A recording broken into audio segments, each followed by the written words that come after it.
Well, it's the second night in a row this week for the Barren County Trojans and Trojanettes after taking on Monroe County last night in a doubleheader. The Trojanettes defeated the Lady Falcons 65-47, and the Trojans winning over the Falcons 66-44. Tonight, Barren County hosts Bowling Green in a girl-boy doubleheader. From Bobby Steenbergen Court, Barren County High School Gym, it's Jay Turner alongside John Butler for tonight's broadcast here on WCLU 104.7 FM. Jake Norris is our studio producer, and this is the Don Franklin Glasgow countdown to tip-off. In game one of our doubleheader tonight, the Trojanettes come in with a record of 13-2, while the defending 4th Region champs, the Bowling Green Lady Purples, under 8th-year head coach Calvin Head. His Lady Purples are 6-5 on the year.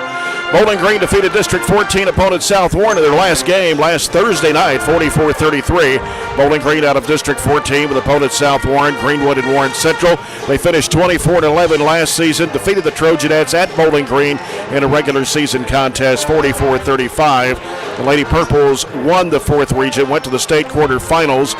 Barren County defeated Bowling Green in the 4th Region Championship back 5 years ago. Lady Purples have won 9 of the last 10 against the Trojanettes, with Barren County winning back on January 4th, 2021, 53-41, but lost to the Purples in the regional championship game that year, 49-38. Bowling Green is 5-1 against 4th Region teams. Barren County is 8-0. The Lady Purples wins in the region are against Russell County by 14.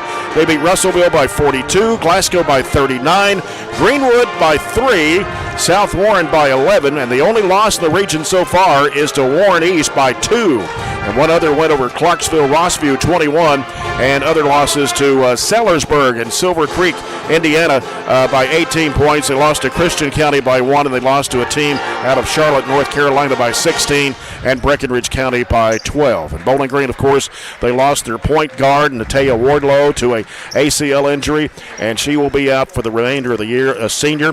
But they do return a pretty good three-point shooter in 6-foot senior Katie Smiley, who's the only Lady Purple that averages double figures with 13. And so, John, the question is, can the Trojanettes hold down the Lady Purples defensively, as they only average 43.5 points a game, and break this 6-game losing streak? I think it should be a good game. It's two of the top probably 5 or 6 teams in the region. I've been very outspoken. I think Barren is a clear right now. To me, they're the second best team in the region. I think maybe Metcalf is there as well, all behind Franklin. And the loss of Wardlow, when you lose you can lose players to injuries and maybe out for the year, but when it's your point guard, and especially a dynamic point guard. Like Wardlow was such a good defensive player and just caused so much havoc. That's a huge, huge loss. And though they are very well coached with Coach Ed, and that's a lot to overcome. I think Barren is a favorite tonight. To me, if the game gets going up and down the court, I think it's a huge advantage to Barren. I don't know if Bowling Green personally has enough points that can beat Barren if Barren plays well. But, Bowling Green is still Bowling Green, and you got to get over that mental deal, and you got to go out there and play the way you're capable. But still, Bowling Green has enough good players. Katie Smiley's a really good player. She's signed with, I can't remember if it's Georgetown or Cumberland or it's one of those schools, and she's a really good outside shooter, and she can also rebound. And she's been around the last 2 years she's been a key factor last year. I think she was the leading scorer last year for Bowling Green on that state tournament team. She's a nice player.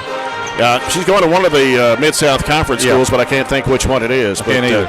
Anyway, she is the only player averages in double figures. Bowling Green is rated 5th in the region this week in the Bowling Green Daily News Prep Poll. Barren County number 2. Of course, Franklin Simpson number 1. Metcalf was 3, and Warren East was number 4 in this week's poll. We got more to come in the Don Franklin Glasgow Countdown to tip-off. 8.5 minutes away. The Trojanettes and the Lady Purples playing first here, and we'll be back after this break. This is Trojanet basketball on WCLU 104.7 FM.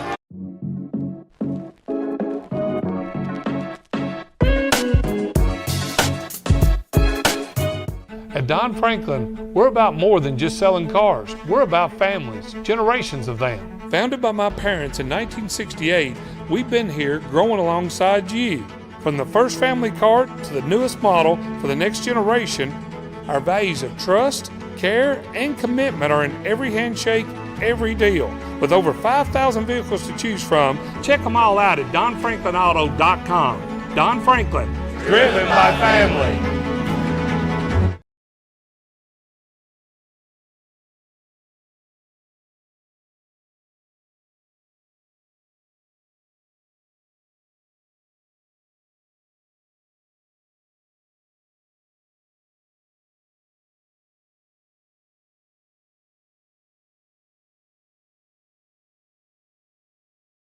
Attention Glasgow! The Glasgow EPB and American Cable, your local authorized Dish Network retailer, are teaming up to help you save on your monthly bill. When you switch to American Cable and Glasgow EPB Internet, you not only get access to big savings with TV packages starting at only $91.99 a month with a 2-year price guarantee, but you also get 2 years of Netflix absolutely free. This special offer is only valid for a limited time. Call 270-651-8341 or 270-847-4542 now. So Aero Safety is an international safety consulting company based right here in Glasgow, Kentucky. We offer a wide variety of services, ranging anything from safety training to administrative services like policy procedures. It's any manufacturing, any industry around our area, we can apply that. And we can also make everything site-specific to the customer. So we make sure we're incorporating the company's policies, procedures, applicable hazards, equipment, things like that, that it's make it more relevant and engaging for the customer. Aero Safety is here to keep your employees safe and keep your business headed in the right direction. Bowling Green Lady Purples average 43.5 points a game, and they give up 36.2, so they play pretty good defense too. They shoot just 35% from the field, and they've made 51 threes on the season. That's a shooting percentage of about 30%. But from the free throw line, 45% as a team. It's hard to believe, to be honest with you. That is, and you're seeing, I've seen more and more of that, to be perfectly honest with you, just, bad free throw shooting overall, and it's just, that's hard to be a top team and really to shoot under 65%. Right. They made 76 out of 169 free throws, and they averaged 33.5 rebounds a game. Trojanettes are averaging just under 58 points a game. They give up 38.6, 41.3% of the field. They've made 56 threes. That's at 31.8%. 62.8% from the free throw line and 30 rebounds a game. And talking about Smiley there a second ago, she has she's going to be going to Campbellsville next year, and will join Katie Charles. That's correct. Katie Charles is going to be going to Campbellsville next year, so they'll be teammates up in Campbellsville in that Mid-South Conference.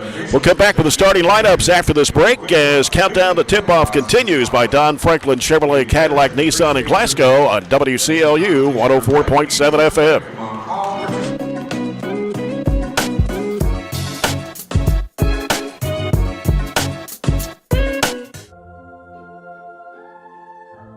Growing up is realizing that everyone who told you to eat your breakfast when you were little was actually eating this for breakfast.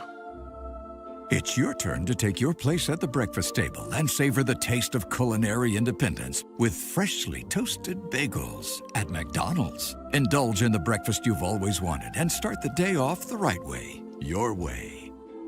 Ba-da-ba-ba-ba. Cold weather means you've got some things to take care of, like heat to keep you warm and comfortable. Put it on your list of things to do. A call to Southern States Glasgow to fill your propane tank. Southern States is one of the top suppliers of propane gas in the country, and your Southern States in Glasgow is the local, smart, reliable source for all your propane needs. Safe, clean-burning propane gas is the premier energy source for heating and appliances. Call 651-6167 and 651-2159. And we are now on 120 Cross Street, just off 31 East South. Just past the railroad tracks. I just did it, but I waited way too long. Trust me, it's about time you left cable TV behind and started saving with MyStream TV from SCRTC. Already have TV with SCRTC and you still have cable boxes and wires everywhere? Talk to SCRTC about MyStream TV and compare it to your current service. The best thing about MyStream TV, you'll save money and get up to 1 gig symmetrical internet. Visit scrtc.com and click on the MyStream TV logo at the top to start saving on cable today. At Kuzma Family Dentistry, we specialize in changing smiles and changing lives.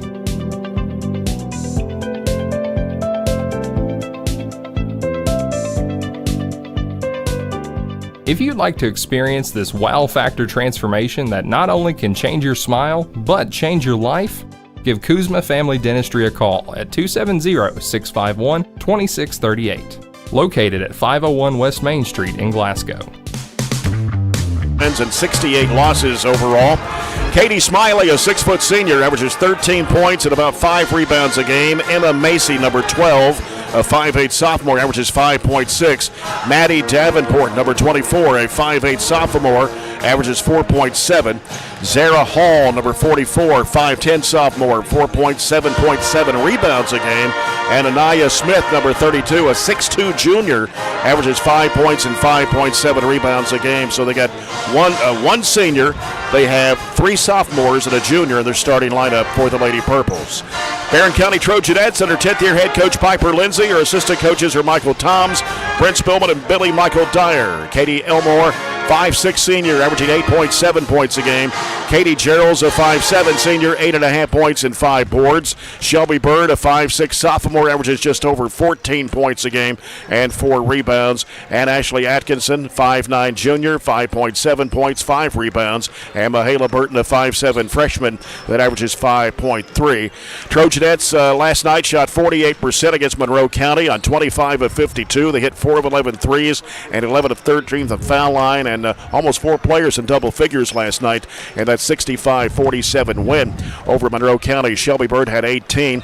Katie Geralds and Ann Ashley Atkinson had 10 points apiece, and Katie Elmore added 9 in that game. That's a look at the starting lineups, brought to you by Kuzma Family Dentistry on West Main Street in Glasgow. And we will get set for the Farmers RECC Jackie Browning Memorial Opening Tip-Off. Our first quarter of action coming up tonight, brought to you by the People's Bank, working for you. The officials for tonight's game, sponsored by McDonald's of Glasgow. Jamie and Bailey, Chris Sweeney, and Kendrick Adams are the officials for tonight's game. As we go over the area schedule real quick, brought to you by Aero Safety. Glasgow boys at home tonight against South Warren. That game over on WCLU 103.1 with Chase Landrum and Bruce Tribune. The Glasgow girls are at South Warren tonight. Allen County Scottsville girls and boys at Logan County. Warren East girls hosting Grayson County. Metcalf's at Edmonson County in a doubleheader. So is Cumberland County at Clinton County. And Hart County hosting Marion County tonight. Greenwood girls at Ohio County. The Greenwood boys are at home against Todd Central. Warren Central boys hosting Franklin Simpson. Russellville boys at home against Apollo. Russell County boys at Campbellsville. And the Greene County girls are at Thomas Nelson. And that's a look at the area schedule, brought to you by Aero Safety. This is WCLU 104.7 FM Glasgow, WCDS 1230 AM Glasgow, and online at WCLUradio.com/Trojans-Sports. We'll come back with a tip-off. The Trojanettes and the Lady Purples when we return after this break. This is Barren County Basketball on WCLU 104.7 FM.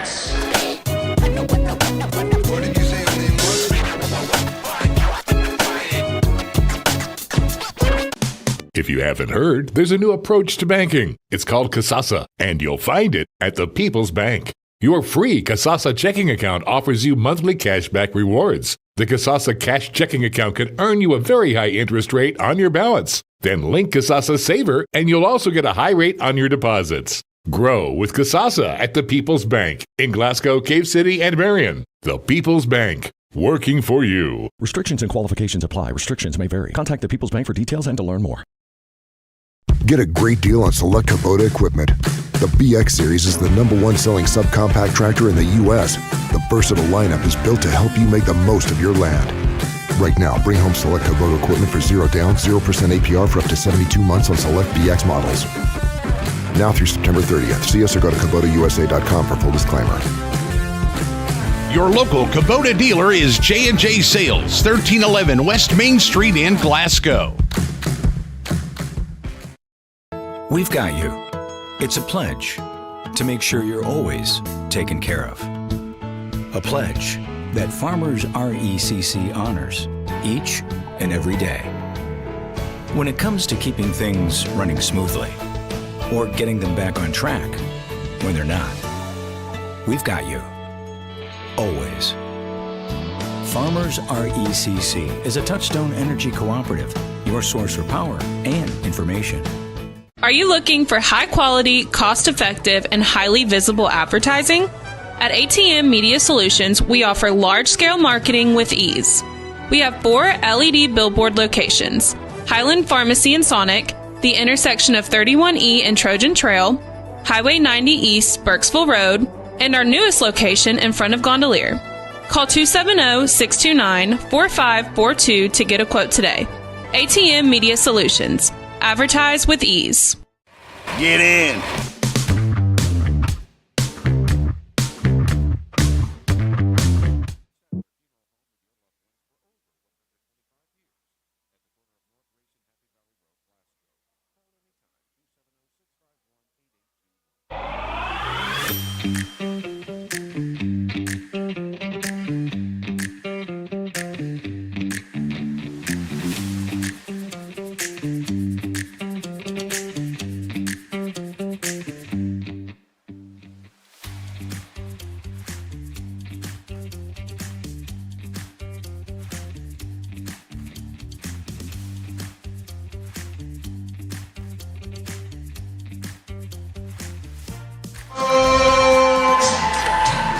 And we're about set to go with the Trojanettes and the Lady Purples here. The Lady Purples are in purple uniforms with white numbers and letters, the old gold stripes down the side. And the Barren County Trojanettes in their home white with burgundy numbers and letters outlined in gold.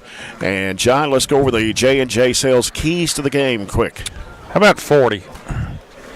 I think whoever gets the whoever gets the 41st wins. I think it's going to be both teams are really good defensively. I've bragged about how good Barren is overall defensively. Bowling Green's got great size. Yeah, and it's hard to score over size. So right, you got Smith in there at 6'2". So whoever gets to that 40 mark first, I think probably wins. Mm-hmm. And it's mishandled pass there. It went to Smith. Turnover by Bowling Green to start the ball game.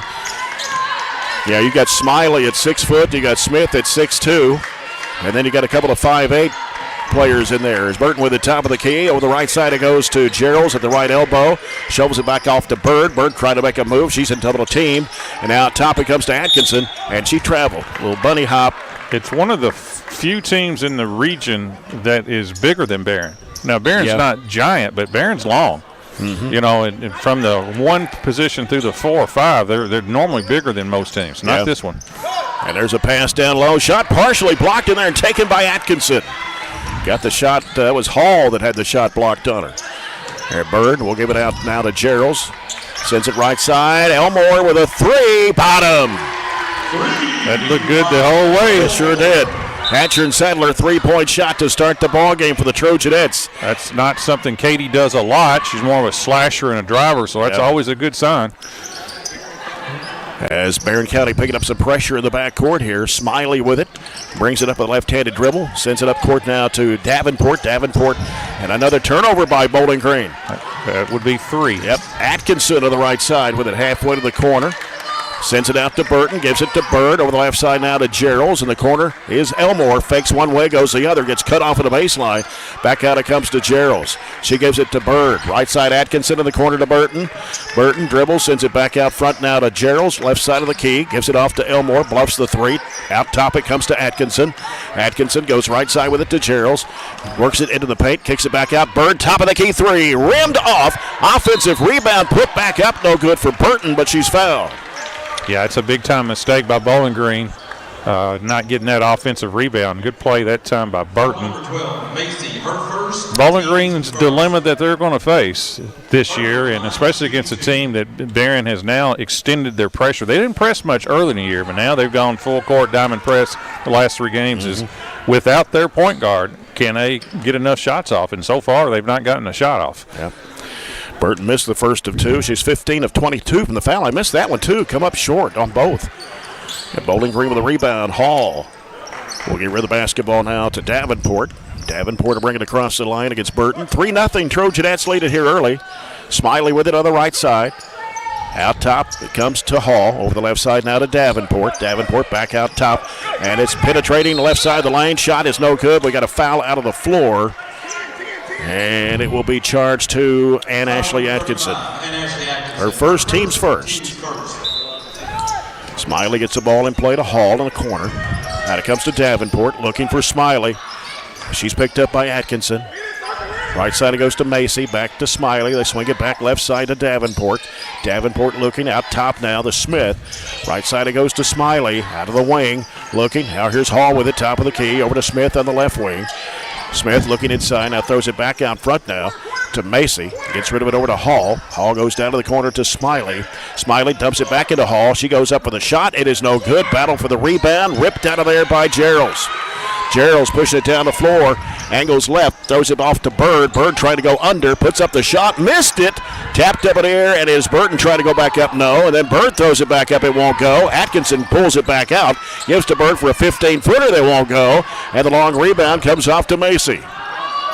Lots of shots there, just wouldn't go. Yeah, plenty of shots. And another turnover. Yeah, another turnover as Burton stepped in there, and we're going to get a foul on Macy. I'm going to start keeping up with turnovers. Could be a bunch. I've got them. Is that 5 or 4? I think Bowling Green has That's 4. At least 4. Yeah, it's 4. We're going to go 4. Yeah, that's 2 fouls on Emma Macy, and she has to go to the bench. There is a similarity between the two teams. Is once you get it to the half court, both teams play that pack line, sagging man-to-man, and they also kind of run the same offense. It's that motion cut, and it just change jerseys. They look exactly alike on the half court. Right. Elmore gets it back out to Bird. Here's Atkinson, top of the key. Back to Bird. Swings around left, throws up the runner, floater in the lane. Got it. That's such a good shot. That's a shot that you work on, that one-footed runner, and that was not an accident. That was a very nice shot by Shelby Bird in the middle of the lane. And it is 5-0, and Bowling Green takes the timeout here with 4:58 to go in the first period. Well, I don't think we're going to shut them out, but in the same sense, I think Bowling Green's going to have a hard time scoring. They just getting the ball down the floor so far has been a challenge. Now, once they get it down the floor, you got to really keep an eye on, in particular, you have to keep an eye on Katie Smiley. She's a really good player, but Barren they've got like 4 players that can guard her, to be perfectly honest with you. They've got the size that can cause trouble. Smiley's made 21 of 58 threes on the season. That's 36%. But they only average 43.5 points a game, so. And less than that probably after Wardlow went out. Oh, yeah. Yep.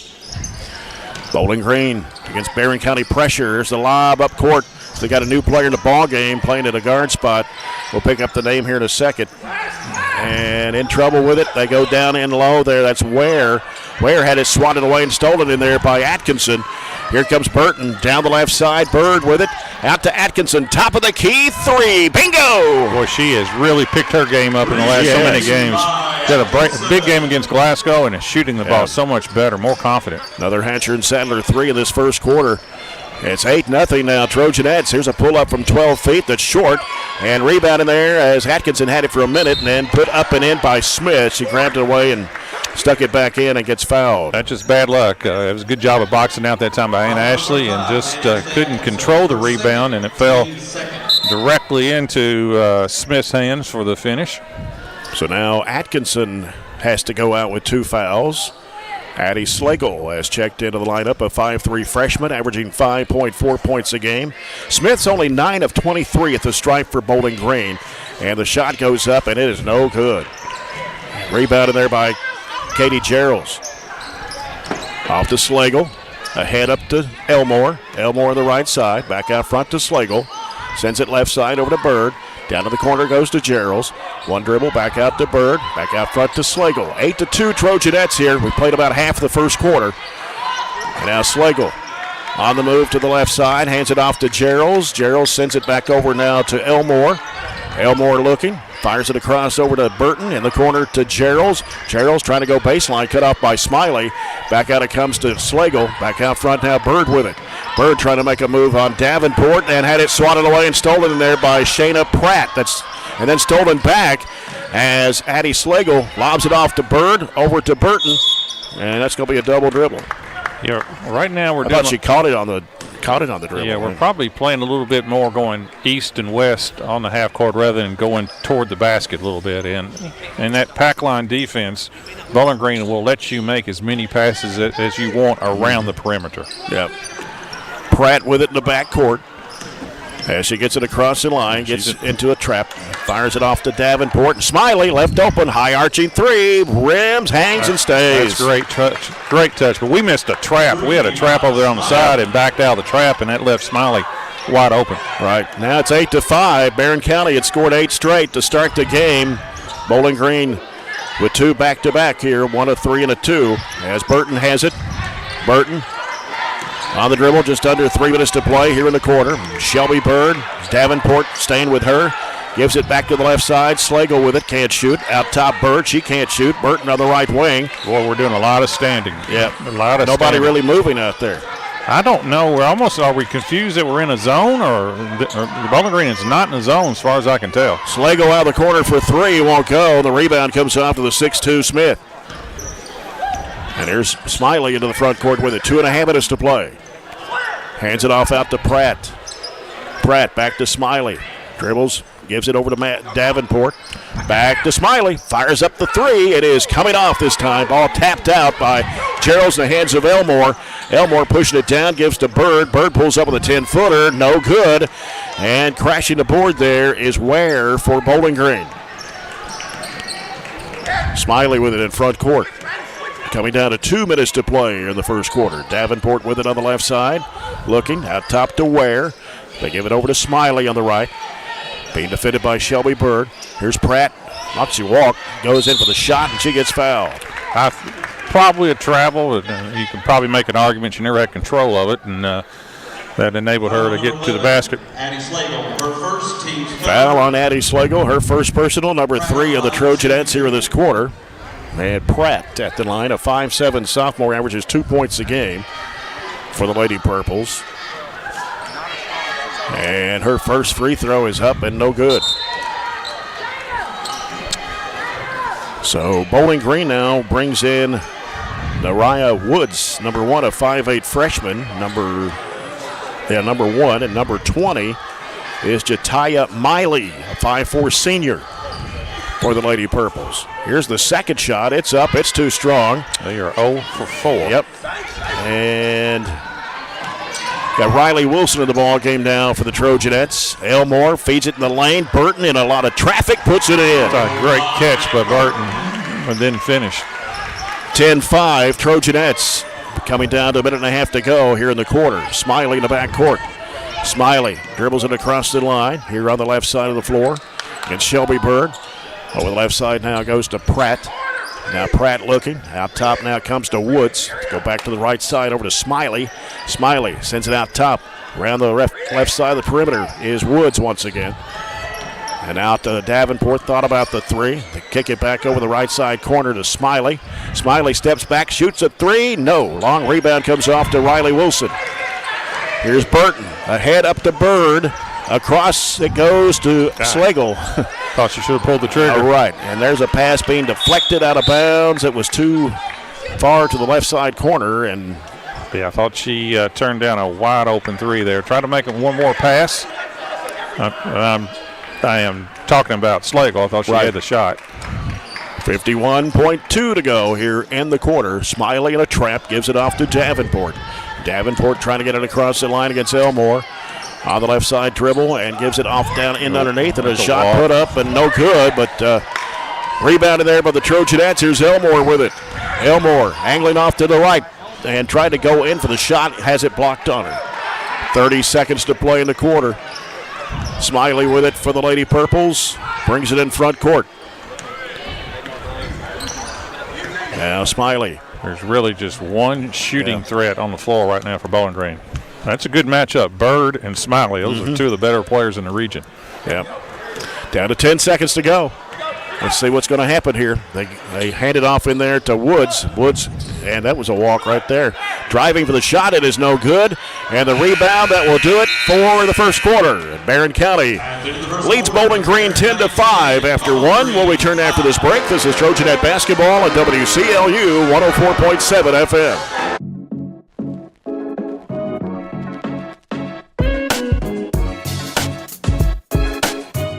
Get in. We're making country great again. Come on. Whiskey River, take my mind. Willie 94.1. You got to have an ace in the hole. Willie 94.1. I'm a hard working man. The Big Willie. It's great country. Willie 94.1. We're making country great again, and we've got the Real Trader for you every weekday morning starting at 8. Join me, Mac Daniels, for it right here on Willie 94.1. At Don Franklin, we're about more than just selling cars. We're about families, generations of them. Founded by my parents in 1968, we've been here growing alongside you. From the first family car to the newest model for the next generation, our values of trust, care, and commitment are in every handshake, every deal. With over 5,000 vehicles to choose from, check them all out at DonFranklinAuto.com. Don Franklin, driven by family. Start quarter number 2. Jay Turner with John Butler here courtside at Barren. The second quarter is brought to you by South Central Bank. Small enough to know you, big enough to help.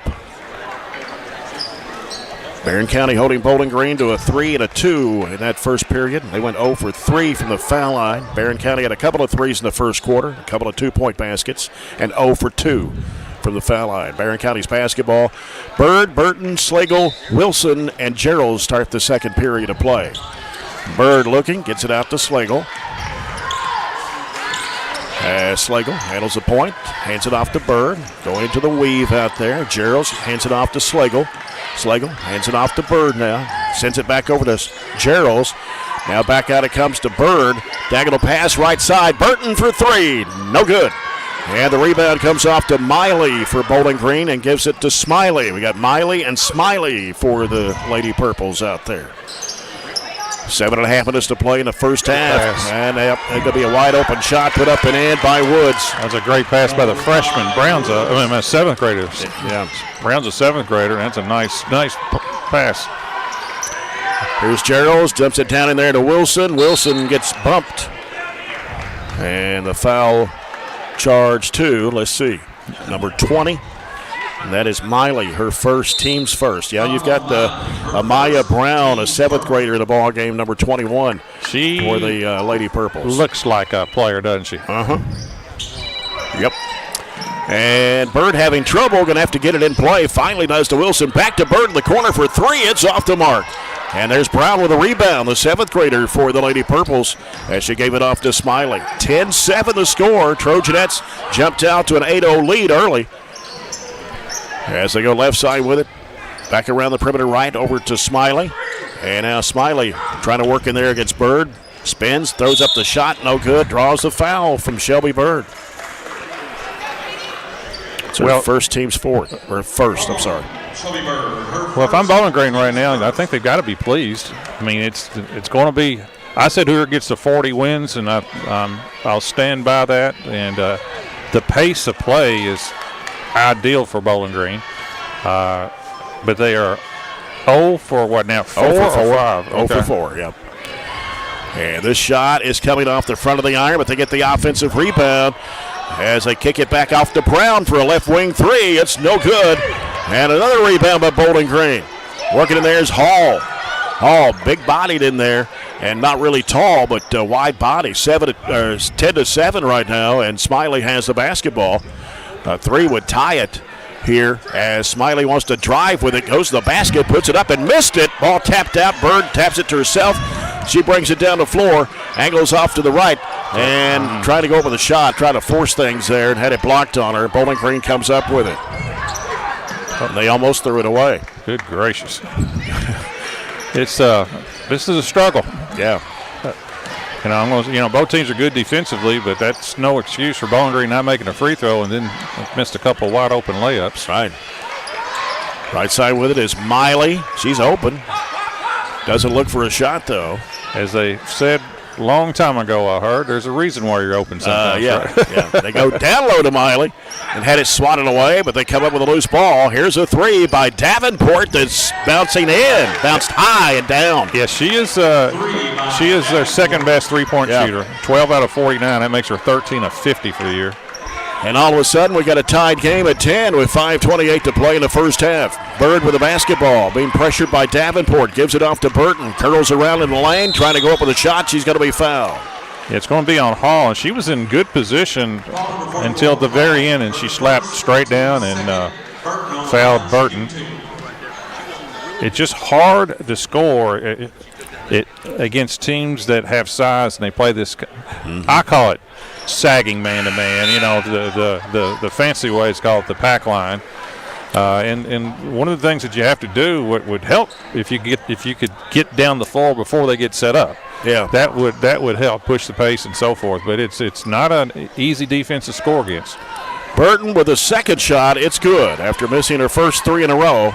And Barren County with a 1-point lead, 11-10. Hannah Bragg, 6-foot junior, is checked into the lineup for Coach Piper Lindsay. Katie Elmore is back on the court as well.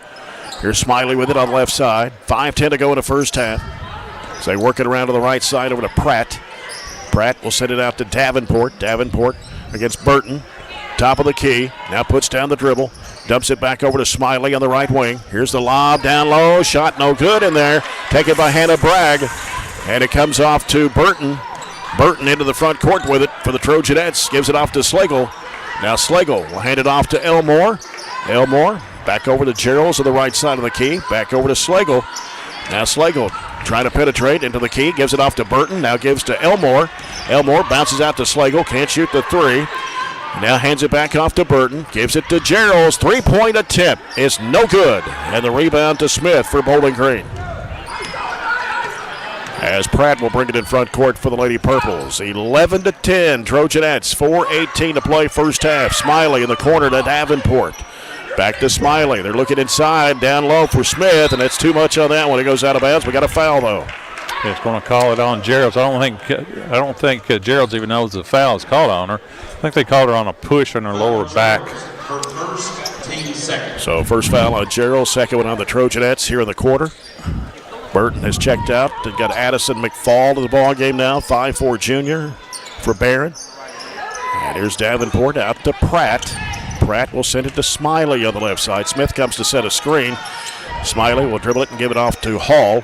Hall back over to Pratt. Pratt working around the right side of the key. Out top is Smith. Back left side. They go back to Smith. Down inside. A lot of traffic there. Double team. Throws up the shot. Going to get a foul. Pretty good defense overall. What is giving Bowling Green trouble? One of the reasons why the game is so low scoring is Bowling Green really has nobody that can beat you off the dribble. Yeah. I mean, I don't see really anybody that's just going to blow by anybody. And Barren, I think Shelby Bird can get her own shot, but when she gets in the lane, she's going against some pretty good size too. So both teams, if the game's going to be played in the half court, I may have to move my score down to 35. If the game doesn't start picking up, because neither team is doing much in their half court offense right now. Tied at 11 right now. Smith got the second free throw. Addison McFall for a 3-point shot. Bounces, no good. Rebound in there by Slagle. Going to call a jump ball. Possession goes to Bowling Green. 3:32 to go in the first half. We're tied at 11. And Barren is backed out of their press. Bowling Green had 6 turnovers all in the first quarter. Has not turned it over this quarter. I take it back. They've turned it over once, so there's 7 turnovers first half. And it's a 6-1 edge for Bowling Green here in the second quarter. Barren County only 1 free throw. So we're down to 3:16 to go in the half. Pratt with the basketball. The Lady Purples backs away against Slagle. Slagle applying a little bit of pressure out there. Now gets rid of the basketball. Knocked away by Bragg. They tried to go to Smith on the high post. Here is McFall. Left side over to Gerald's. Gerald's turns, gives it back to McFall. Three-point attempt. Rim's no good. And the rebound comes off to Bowling Green. Sure, good look that time. Yeah. This would not go. Davenport into the front court, gives it off to Pratt. 2:46 to play, second quarter. Back over goes to Davenport. Davenport out top to Smiley. Swings it left over to Smith. Smith goes down to the corner to Pratt. Pratt circles around halfway, gives it off to Hall out top, gives it back to Smiley on the right side. Smiley looking out top to Smith. They swing it back left to Hall. Open look at a three, but she doesn't take it. Gives to Davenport. She wanted to shoot the three. McFall defends her. Gives it back over to Smith. Smith looking, now gives it to Pratt. Pratt trying to penetrate into the key. Backs away now. 2:17 to go in a half. Tied at 11. And the left side it goes to Davenport. Davenport looking for Smiley. She's got it down low on the block on the left side and has to dribble away from trouble there. Backs out and shoots a high arching three. It is hit and out. And the rebound comes off to Katie Geralds. Geralds gets it in front court with a left-handed dribble. Slagle with it now. Slagle gives it off to McFall. McFall gets cut off on the right side. Back around the perimeter. It goes in the corner to Elmore. And now Elmore with a couple of dribbles back out front to Slagle. 1:43 left in the half, 11-11. McFall back over to Slagle. In the middle to Bragg. In the corner to Elmore. Back to Slagle. Back over goes to McFall on the right side. Got Bragg posted up in there. Just a lot of standing. Yep. This is, I mean, where they are playing, this is not a zone. It's man to man. If we cut through, they follow you on the cuts, but we're almost acting like it's a zone, but I'm pretty confident it's not. And it's Slagle back straight away to McFall. So we come down to 1 minute to play in the half. Gerald's with the basketball, trying to make a move. Got a screen there from Bragg, but they come to trap her in the corner. And wow, I thought she was forced out. Yes, that was definitely a push that time with the body. That was not called. By a really a nice person as a referee too. Chris Sweeney's he's about as nice. It always hurt me when I occasionally would raise my voice at him because he's such a good human being. But I think he may have missed that one. 51 seconds to go in a half. Smiley with the basketball. Dumps it in there to Hall at the left elbow. Hands it off there to Brown. She walked, but no call. And now Davenport will throw it back over the left side. 38 seconds to go. Smiley, 35 seconds now. Smiley getting pressure from Elmore. Down to 30 seconds to play. Smiley, left side, Hall. Coming out to get it now. They give it to Macy, who's back in the court, playing with those two fouls. Now back out to Smiley, 20 seconds to play. Macy down low, Hall. That ball ricocheted off the around the rim area. A lot of contact. Yeah. Here's McFall out to Slagle. 10 seconds to go in a half. Slagle, right side McFall. McFall down to 6. You're going to have to think about it here. Slagle with a long three. Banked it in! That was a nice step that they ran. They ran a double screen coming off the top. That was a nice call that time by Piper. I don't think she meant to bank it, but we'll take it. And that's a Hatcher Sadler three-point shot. The third one this half for Barren out of 5 field goals. 3 of those from behind the arc. It's Barren County 14, Bowling Green 11 here at halftime. We'll return with halftime in a moment. This is Trojanette basketball on WCLU 104.7 FM.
So Aero Safety is an international safety consulting company based right here in Glasgow, Kentucky. We offer a wide variety of services, ranging anything from safety training to administrative services like policy procedures. It's any manufacturing, any industry around our area, we can apply that.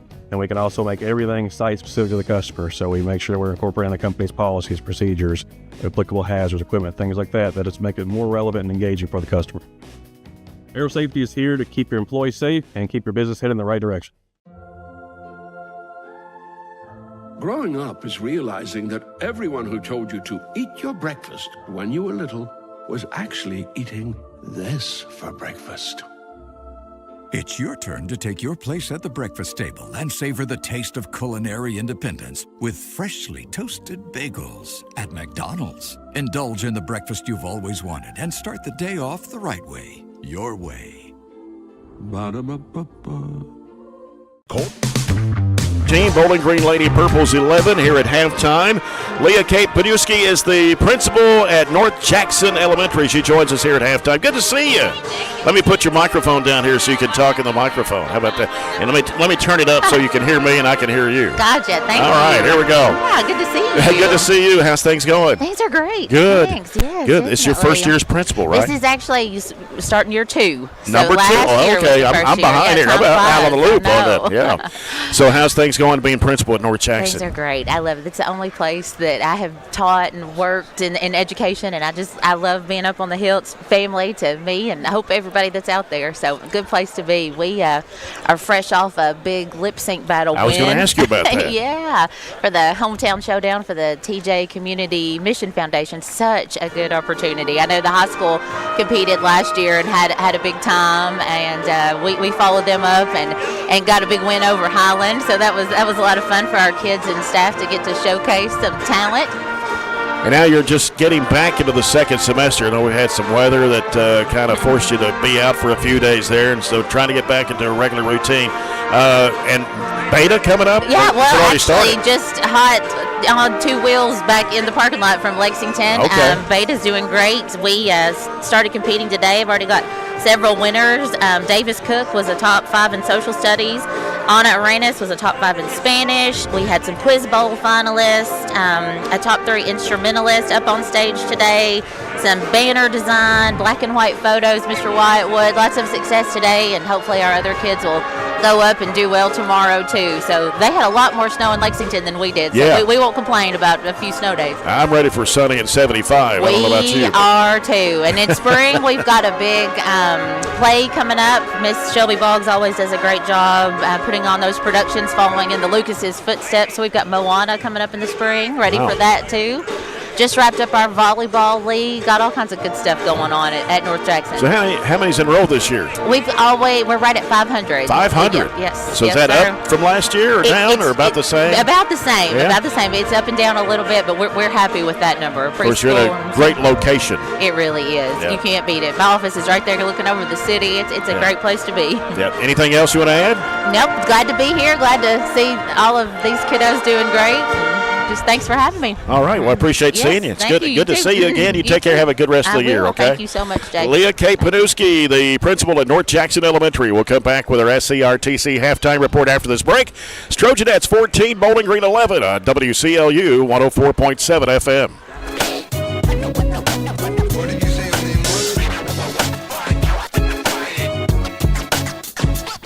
Weather means you've got some things to take care of, like heat to keep you warm and comfortable. Put it on your list of things to do. A call to Southern States Glasgow to fill your propane tank. Southern States is one of the top suppliers of propane gas in the country, and your Southern States in Glasgow is the local, smart, reliable source for all your propane needs. Safe, clean-burning propane gas is the premier energy source for heating and appliances. Call 651-6167 and 651-2159. And we are now on 120 Cross Street, just off 31E South. Just past the railroad tracks. Reliable internet and great customer service, 2 things you'd like to have? I'm talking local service and quick response when my internet is out, which never happens, by the way. That's exactly the type of customer service you get from an awesome internet provider like SCRTC. Not only do they provide gig speed and superior Wi-Fi solutions, SCRTC backs it up with phenomenal customer service. That is true value in an internet provider. Go to scrtc.com and get yours with an unmatched service guarantee. At Kuzma Family Dentistry, we specialize in changing smiles and changing lives.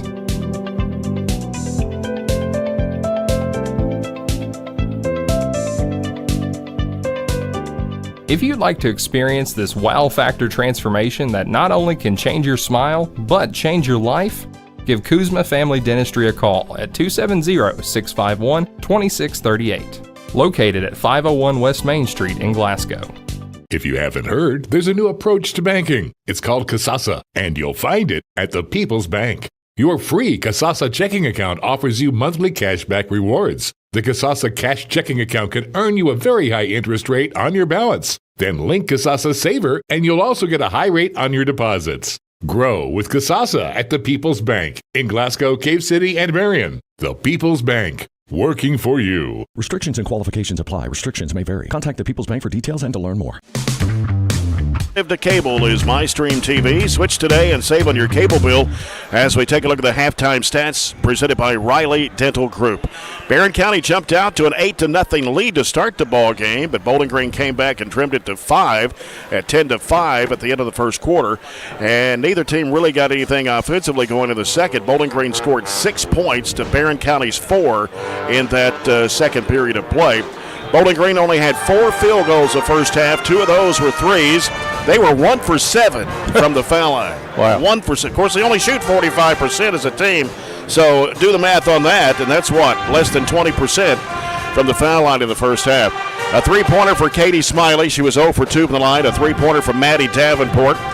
Anaya Smith had a 2-point basket, 1 of 3 from the foul line. 2 points for Naraya Woods. And that was all the scoring. Shayna Pratt went 0 for 2 from the line. Zara Hall, Emma Macy started the ball game, did not score. Emma Macy went out with foul trouble there early, then came back in late in the second quarter. And then the Trojanettes only had 5 field goals in the first half, only 1 in the second period. 5 of those field goals, 3 were threes. And 1 of 4 from the foul line, all by Mahala Burton. And she was the only Trojanette that got to the free throw line in the first half. Katie Elmore hit a 3, and Ashley Atkinson hit a 3. She went out with foul trouble with 2 fouls there early. And then Addie Slagle hit the 3 from the top of the key, banked it in right at the end of the second quarter. And then a 2-point basket from Shelby Bird. And Mahala Burton, a 2-point basket and 1 of 4 from the foul line. Katie Geralds has not scored in the game. Hannah Bragg, Riley Wilson, Addison McFall saw action but did not score in the first half. And, John, you may be right. It's going to be whoever gets 30 first wins the game. Yeah, I said 40, and it may pick up a little bit because, to be honest with you, Barren only had 1 point to the bank 3 at the end. Yeah. To make it 4. That's and right. The good news for Barren is they get the ball to, they can double up on that. They're going to get the ball to start the quarter. But, yeah, I mean, both teams are really good defensively. Bowling Green has great size, and they play that pack line, sagging man-to-man and so forth. It's not easy to score against. And Barren is, I've said all year how good defensively they are. So I thought it'd be it's going to be one of those games, but I'm a little surprised that it's this low. It's a combination of good defense and, to be honest with you, not real good offense. I mean, because I don't know what when Bowling Green goes 1 out of 7 from the free throw line, I mean, that's not good defense. Mm-hmm. That's just, that's bad shooting and so forth. And Barren, from Barren, the tempo, in my opinion, needs to pick up for them if you can. And they're just doing way too much, in my opinion, passing around the perimeter rather than going more to the basket. Maybe some more screen action, just create a little bit more movement going more north and south than just passing around the perimeter. Because right now, I think of the 2 coaches who are probably most pleased right now, I think it'd probably be Bowling Green. Yeah. Well, we'll see what happens here in the second half. This third quarter coming up for you, brought to you by Extreme Health Club and ATM Media Solutions. Got the Trojans and the Purples coming up in Game 2 of our doubleheader tonight. And I will say, Barren really slowed down once Ashley Atkinson went out of the game. Mm-hmm. I mean, she picked up those 2 fouls in the first quarter, and she just knocked down that 1-3. And she was playing well, and we just almost completely shut down when she was out of the lineup. All the starters in for both teams here in the second half. Elmore with it. Looks inside. She's covered up there by Hall. Goes to Atkinson. Defended by Smith. Smith at 6'2", got those long, lanky arms. In the corner goes to Burton on the left-hand side. Back out top it comes to Elmore. Elmore on the dribble, trying to drive. She's cut off. Back out it comes to Bird. Back over to Elmore, the right wing. Now Elmore takes it in the corner, leaves it with Atkinson. She dribbles.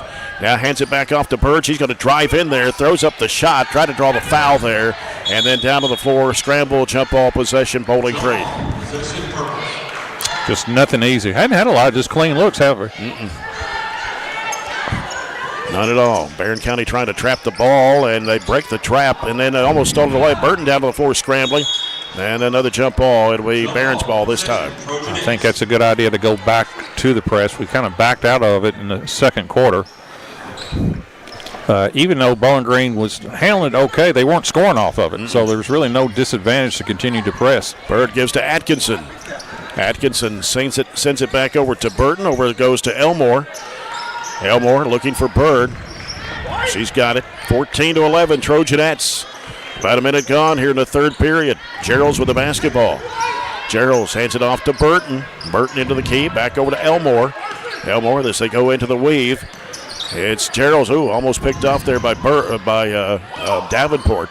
Working inside there. Gerald's has the shot blocked on her out of bounds. Got into a triple team there. They came after. And she's 6'2", and that is a listen.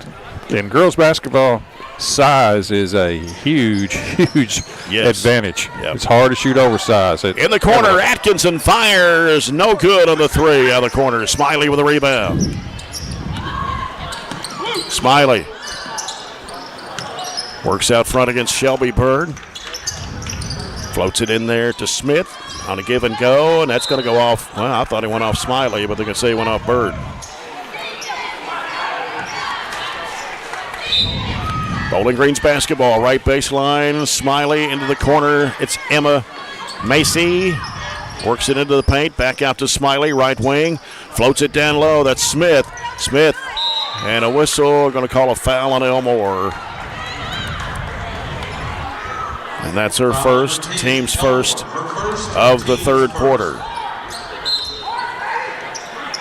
Macy to toss it in for Bowling Green. Lobs it in there to Smith. Gives it to Davenport on the right side. Davenport looking for Smith. As a pass deflected, and Burton's got it for the Trojanettes. Ahead up to Elmore. Lost the handle on it, but regained control of it, but couldn't get the shot away. Here's Burton. Giving it to Atkinson. Three-point attempt is no good. And the rebound comes off to Macy for Bowling Green. A little more arch on it and went in. 14-11. Over 2 minutes gone in the quarter. Neither team has scored. Here in the second half, Smith with the basketball. Right side it goes to Smiley. Smiley back out top. Hall swings it left over to Macy. Macy out to Smith now. Smith back right side over to Davenport. Davenport looking back out top. It's Hall. Works it inside. Swatted away. Stolen by Gerald's. They try to force it in there to Smith. Gerald's trying to go to the basket. Puts it up. It is no good, but a foul. She gets knocked to the floor. One thing you cannot do is it's impossible to be a good passer when nobody guards you. Yep. It's impossible. So, if you're wide open at the three-point line and your player backs off 5 feet, it's hard to play that way. Yeah, Katie Gerald's has not scored in the game. She's 26 of 37, now 27 of 38 from the foul line for her first point. 15-11, Trojanettes. Smith comes out, so does Hall for Bowling Green. And in is Ware and Miley. Gerald's for the second toss on the way. It's in there. Just any mini run, it's going to be hard to overcome. Yeah. So the ball comes into Smiley. Sends it up court there to Davenport. Davenport gets in. Oh, man. Have a trap. Yep. As Burton was trying to track her down. Bounces it out there to Macy. Now Macy. So they try to get things set up here. And, she double dribbled. I think she dropped it. I think it's the call, probably. Yeah. Macy on the left side. Out top, Davenport. Davenport wants to drive against Burton. Throws up a wild shot. No, Atkinson's got it. And she's going to be fouled as Ware reached in on her. That's her first, team second. And it's Barren County's basketball with 4:55 to play here in the third. Trojanettes leading 16-11. That's the truth. 2 free throws is it here in the second half for Barren County, and Bowling Green yet to score. Almost half the quarter. Down low, here's Bird, puts it up and in. Good pass inside to Shelby. 18-11. 4:40 to go, third quarter. Smiley with it in the backcourt, gets it across the line, down the left side of the floor, and hands it off out there to Macy. 4.5 to go, third quarter. 18-11, Trojanettes. Davenport gives it to Ware, swings it left side to Macy. Macy out top now to Miley. Miley dribbles to the right side, stops and gives it off to Smiley. Smiley long range right. And now Miley comes over to set a screen. Nothing happened there. And now Ware over to Davenport, bluffs the three. Goes back outside, top of the key. Now they'll hand it off to Smiley again.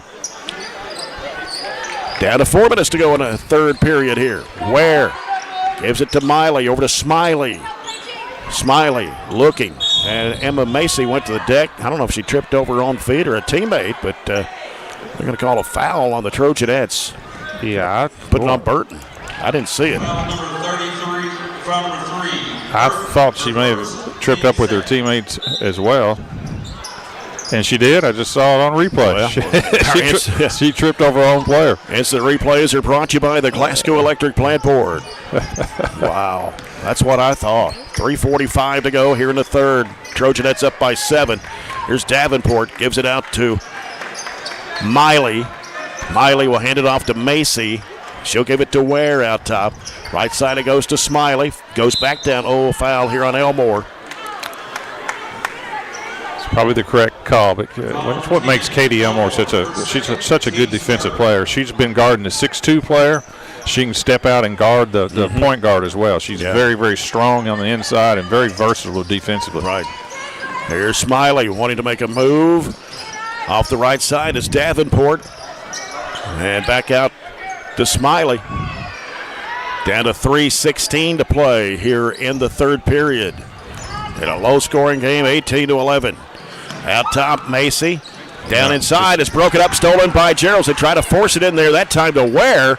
And here's Burton driving in, going inside, missing the shot. Ball's tapped out.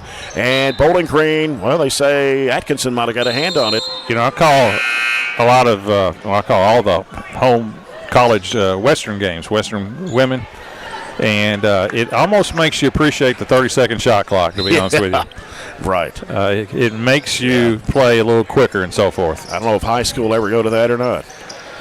Riley Wilson's in the ball game now for the Trojanettes. Down to 2:50 to go here in the third. Bowling Green yet to score here in this third period. They've got Pratt back on the floor now for Coach Calvin Head. Around the perimeter to the right is Smiley. Smiley out top. Davenport gets free for a three. It is coming off the rim. And the rebound to Riley Wilson. Gives it to Burton. Ahead it goes to Shelby Bird. And gives it to Elmore crashing down to the lane. Puts it up, banked it in. Nice shot. That's a difficult shot. The runner going right down the middle. Banked it in. Good pass by Shelby Bird. And it's 20-11. Barren County. 2:17 to go here in the third quarter. This is like a 20-point lead. Yeah. Smiley with the basketball. Down to 2:10 to go. Smiley, left side, Pratt. And now Pratt looking, out top. Around the perimeter to the right is Smiley. Fakes, trying to go against Bird. Goes to the basket, blocked. Taken by Shelby Bird. Ahead up right side, Elmore driving to the basket, missed the layup. And the rebound to Pratt. Here's Davenport into the front court. Over to Pratt. Minute 45 to go in the third period. 20-11, Trojanettes. Smiley getting the screen from Ware. Now has to go back out front with it to Miley. Right side it goes to Pratt. And now Pratt gives it to Ware, top of the key. Here's Davenport. Feeds it back to Ware. Puts it up, no good, but a foul. The give and go. And if it's on Elmore, that's 3. It is. It will be 3 on Katie Elmore. 4th of the quarter. And that will send Corey Ware to the free throw line. 3.5 points on the season, 4.4 rebounds. She is 6 of 16 from the charity stripe on the year for the Lady Purples. And the first free throw is up, and it rims good. Addie Slagle comes back in, so does Hannah Bragg here in the second half for the Trojanettes. And it's 20-12. Ware back of the line for one more. And the shot goes up, and it comes off, and the rebound to Atkinson. They head up to Burton on the right side. Burton sends it in there to Slagle in the lane. Can't get it to go. An offensive rebound. Bragg back out to Atkinson. 15-footer right side. Good. And all that was created by an offensive rebound by Barren and a good kick out. Yeah. 22-12. You don't have to shoot every offensive rebound that you have. Sometimes the better shot is through the kick out. 1 minute to play here in the third period. Smiley trying to get free. Atkinson cuts her off. Bragg comes over to apply pressure as well. So they work it around to the perimeter to the left side. It goes to Pratt. And now Pratt back out top now to Woods, who's checked back in. Davenport with it right side. Out to Ware. Swings it left to Smiley. Got Atkinson guarding her. And down to 42 seconds to play. Smiley brings it out between the circles now. Sends it left side over to Pratt. And now Pratt out top. Woods drives it right side of the lane. Pass is deflected, and it's going to be out of bounds off Ware. And it'll be Barren County's basketball at 28.8. Boy, they are just do not have hardly any scores at all outside of Katie Smiley. They really struggle. Now we're down to 25 seconds to go here in the third period. Burton, high post left, Bragg looking, gives it out to Atkinson. High arching three, no. Long rebound, chase down Slagle. Lobs it back to Atkinson, 12 seconds to go. Slagle over to Burton. Burton dribbling to the left side, leaves it with Slagle. Slagle cuts back to the left, down to 3 seconds, down to 2. Gonna have to think about it. Burton throws it up, and that will end the quarter. So Barren County 22, Bowling Green 12 after 3 periods of play. And we'll come back with the fourth quarter after this break. This is Trojanet basketball at WCLU 104.7 FM.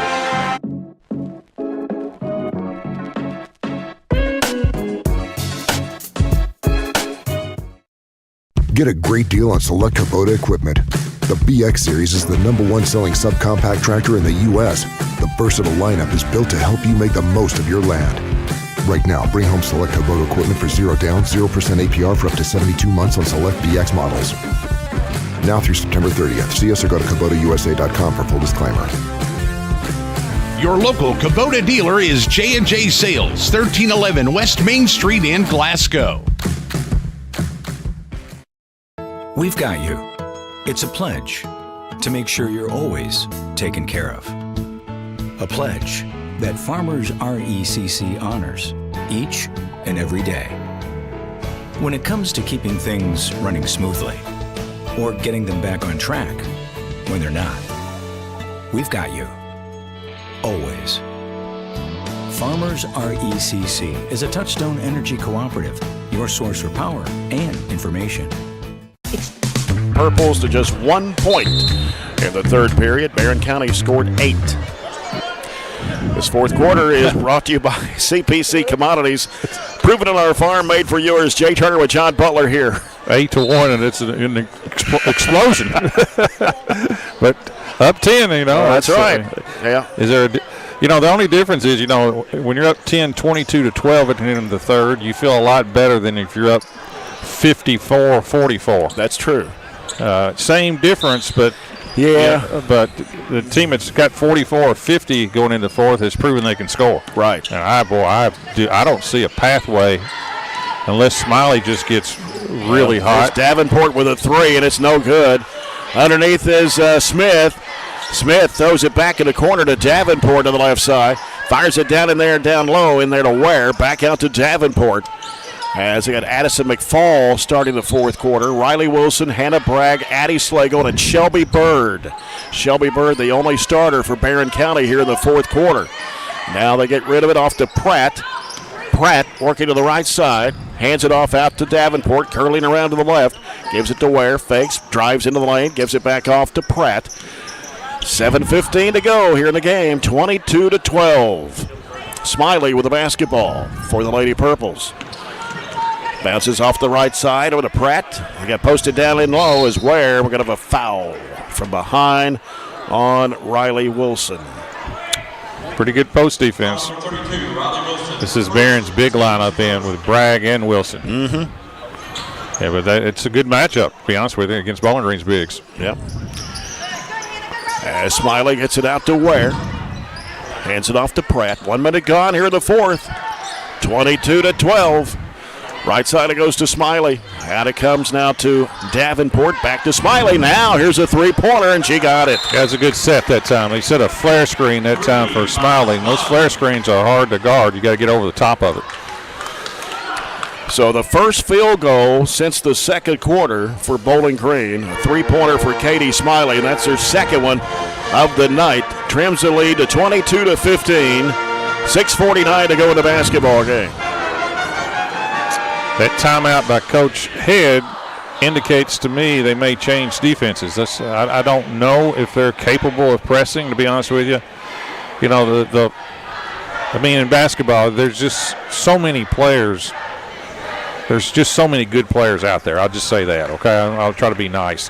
And when you lose your point guard, and Wardlow was not a great scorer, but she was a very effective player. Mm-hmm. You know, her speed. Yeah. Fastest player in the region. You couldn't really press them because she just go by people. And she was the key last year on the upset of Franklin in the region was Wardlow. Mm-hmm. And then when you take her off the floor, it just changes completely the dynamics of how they play. They really have no real answer at the point guard position. So I'm interested to see if Bowling Green comes out with some type of pressure after a timeout, and I think that's exactly what they're going to do. Well, no, they wound up and then backed off. So maybe it's some type of I'd be ready for some type of trap or something. Yeah, Wardlow played in the first three ball games, and she averaged 8 points in those 8 points a game in those first three before she got hurt. 22-15. There's Bragg with the basketball. Sends it across over to Slagle. Slagle through the hands of McFall, but Bird there to get it. Bird drives into the paint, throws up the shot, and she's fouled. Yeah, may have gotten bailed out on that one. And I think the better play that time for Shelby, she got into the lane. If she could have pulled up about a foot short and just gone straight up for that little 12-footer. But she did get the foul. Yeah. Bird, a 75.4% shooter, and she missed it. It's contagious. Apparently. Barren County 3 of 7 from the foul line in the basketball game.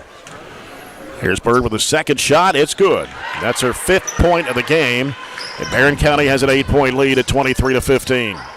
Here's Pratt. Off to Smiley. Smiley has to bring it up by herself. Don't really have anybody else to handle the basketball out there. Pratt's actually the point guard, I guess, but can't handle pressure too much. Here's Davenport on the left side. Out it comes to Ware, top of the key. Bounces it over now to Pratt. Pratt out to Smiley, turns and fires a three, and it's no good, but we got a foul. Yeah, it's going to be not on the shot. If the shot went in, Bowling Green would have had 3 plus the ball out. It's going to be on Shelby Bird trying to get through the screen. So 2 fouls on Shelby Bird, 2 on Barren County here in the fourth quarter. And now Katie Elmore, Katie Geralds, and Ashley Atkinson returns to the Trojanet lineup. Riley Wilson, Hannah Bragg, and Addie Slagle go out. And now Pratt looking to inbound. Having some trouble here. Goes off to Smith on the left side. Gives it to Smiley. Smiley trying to work in there against Bird. Shovels it back out to Pratt. 5:55 to go. An 8-point Barren County lead in a low-scoring ball game, 23-15. Right side with it is Pratt. Coming off the screen there, Davenport to give it over to Ware. Ware going to fire up a three, and it is good. Knocked it down. Nobody went out to defend her, and she said, hey, I'm just going to go ahead and shoot it. Well, she didn't even look to shoot. 23-18. Atkinson to the corner. 10-point lead. Cut in half here. They work it down into Bird. Fires it up off the window and in. That's a second. Tough shot. That's a second she's made from that same location. 25-18. Pratt gives it over to Smiley. Smiley trying to work it across the line. Behind the back dribble. Going to have to hurry. And now fires it in the middle there to Smith. Feeds it down in there to Ware. Turns. Double team down low. And then we're going to pay what? Timeout. Yeah, probably should have shot it as soon as she got it that time before the double team came to her. So 5:04 to go in the basketball game. It is 25-18, Barren County. Yeah, that three that Ware made from the wing has been there the entire game for several of them, to be honest with you. That may be her first one of the season. I don't know. I have to look at the other stats, but I didn't put any stats down except for the top 2, Smiley and Davenport. I'm sure she hasn't made very many. No, well, if you made very many, you'd be shooting more, right? Yeah. Well, they've made 4 threes out of 6 field goals that they've made. So 25-18. Almost 3 minutes gone here in the fourth. As the ball comes in, there's Davenport, fires away 3, and it's good. That's another good set off the inbounds. They set a stagger screen across that time, and that was a nice play by Coach Head. 25-21. Bowling Green back within 4 here. 4:50 still to go. And McFall has a basketball. Left side, Elmore. Elmore trying to penetrate. Out to Gerald's. Gerald's trying to penetrate in the lane. Over goes to McFall. 3-point attempt. Got it. Go. That's a good pass by Katie Gerald's, too. McFall can make the threes. 28-21 of the Hatcher and Sadler 3-point shot for Addison McFall. 7-point lead, and the pass almost thrown away as Ware was there to regain control of it. Now it comes to Smiley. 28-21, Trojanettes. Bowling Green cut it to 4 there at 25-21. Barren had a 10-point lead at 22-12. As they go into the corner, they work it down in low in there to Smith. She walked, shuffled her feet as she's trying to just not a catch threat, the ball. Just not really a threat to score. Yeah, Smith averages 5 points a game, and that ball gets away, and it's going to be off Atkinson, they say, right into the Bowling Green bench.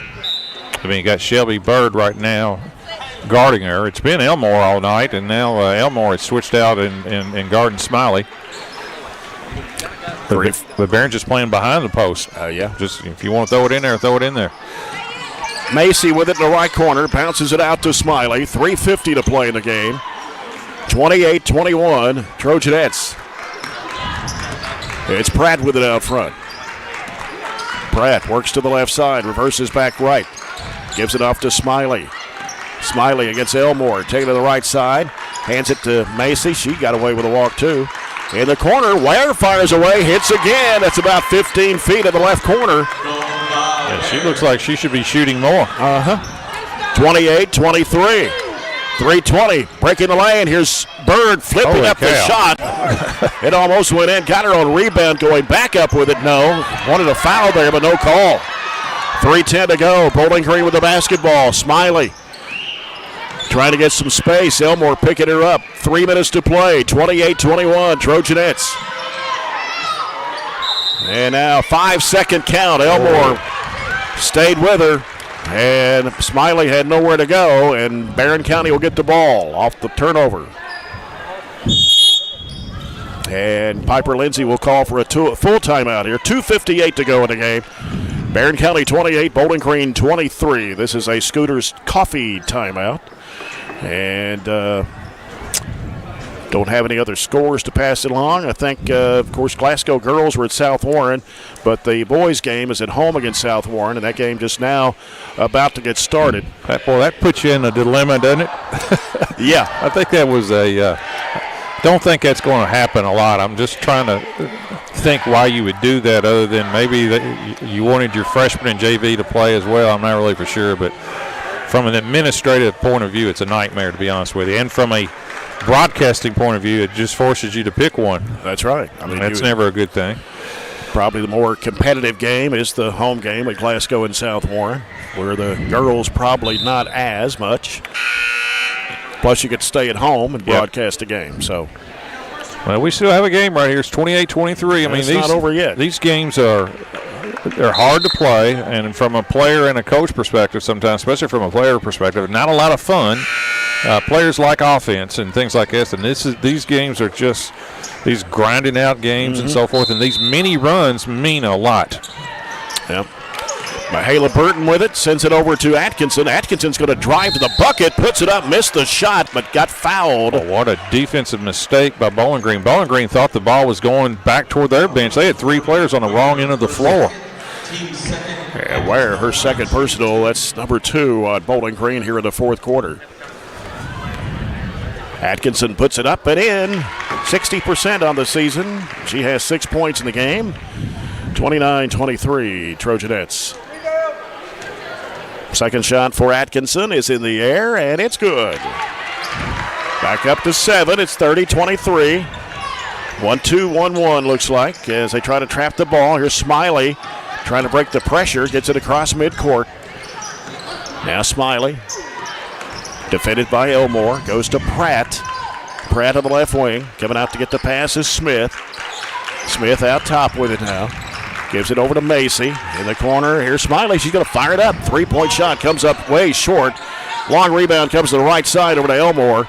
And here's Bird. Long pass up to Gerald's into the paint. Trying to go up and under. Scoops it up and in. She likes that shot. That's a nice up and under and the biggest lead in the game, up to 9. 2:14 to play. Pratt having trouble. Finally got rid of it to Smiley. Now Elmore trying to get back in front of her there to defenders. We come down to 2 minutes to play. Smiley, left side, Pratt. Pratt works it to the free throw line. Out to Smith. Lost the handle. Had to go chase it down. Ball knocked away to Elmore. Elmore on the left-handed layup. It is no good. The rebound comes off to Smiley. And then Bird reaches in, and I thought she tied it up. But they're going to call a foul. I think that was not a great call. The referee was kind of blocked from that one. The referee had the best view was in front of the Barren bench and called nothing. So 1:48 to go. Bowling Green's basketball as it comes into Pratt. Pratt looking, trying to go up the sideline. She's cut off. And now works it into the front court, weaving through traffic. In the corner goes to Ware. Back out to Pratt with 1:35. Now here's Smiley with it out between the circles. Right side with it over to Macy. Macy comes over, sends it off to Pratt. Pratt dribbles back to the right side. Macy with a three-point attempt. It's way off the mark. And then ball hit the end line. Gerald's touched it last, so Bowling Green will get it back underneath with 1:23. We got lost again on those little flare screens. Those are what Bowling Green does well. As they're having trouble, Pratt has it knocked away in there by Elmore. Ball gets loose and is scooped up by Gerald's. Wow. He pulled the ball back out here. Well, Bird's going to drive in the lane, missed the shot, rebound in there by Smith. That was a nice move, but just couldn't finish. So we come down to 1 minute to play in the basketball game. 32-23. Smiley on the right side. 1 minute to go. Elmore reaches in and fouls. That's her fourth. That'll be the team's fourth of the quarter. Foul on number 10, Katie Elmore. Her fourth, team's fourth. Comes in the corner to Ware. They give it off to Macy. Back to Smiley. Feeds it down low. It's Ware. Double team. Puts up the shot. Partially blocked and a foul. Good gracious. Didn't see that either. No. 35. That's Atkinson. Atkinson, her third, team's fifth. And 2 shots for Ware. Ware's 1 for 2 at the line. Hit a 3 and a 2 here in the fourth quarter. And the shot goes up and in. She actually leads Bowling Green in scoring now with 7. Davenport has 6, and Smiley has 6. Both of them had 2 3-point baskets. Second shot is up, also good for Ware. Their free throw doesn't look bad, and her outside shot doesn't look bad. No, 32-25, 48.2 to go. It comes into Burton. Burton in the middle to Bird. Bird had it smacked away, reach in foul. And they put it on Pratt. Her first, team's third. It's 3 on Bowling Green in the quarter. Yeah, they got 2 more fouls. Well, 1 more, and then after that they'll be in a bonus. Barren will, if they choose to foul. They might just play the clock out. 39 seconds to go. Burton bounce pass right over to Gerald. Gerald sends it out top to Elmore. They're not even calling the foul. No. Here's Atkinson. Off to Gerald's. A little surprised. Yep. Yeah, they're not going to do it. Comes over to Elmore. Back in the corner goes to Atkinson. Long bounce pass back out front to Gerald's. 18 seconds to play. Here's Burton with the basketball out front against Pratt. Bounce pass left over to Atkinson. 10 seconds remaining. Burton on the dribble.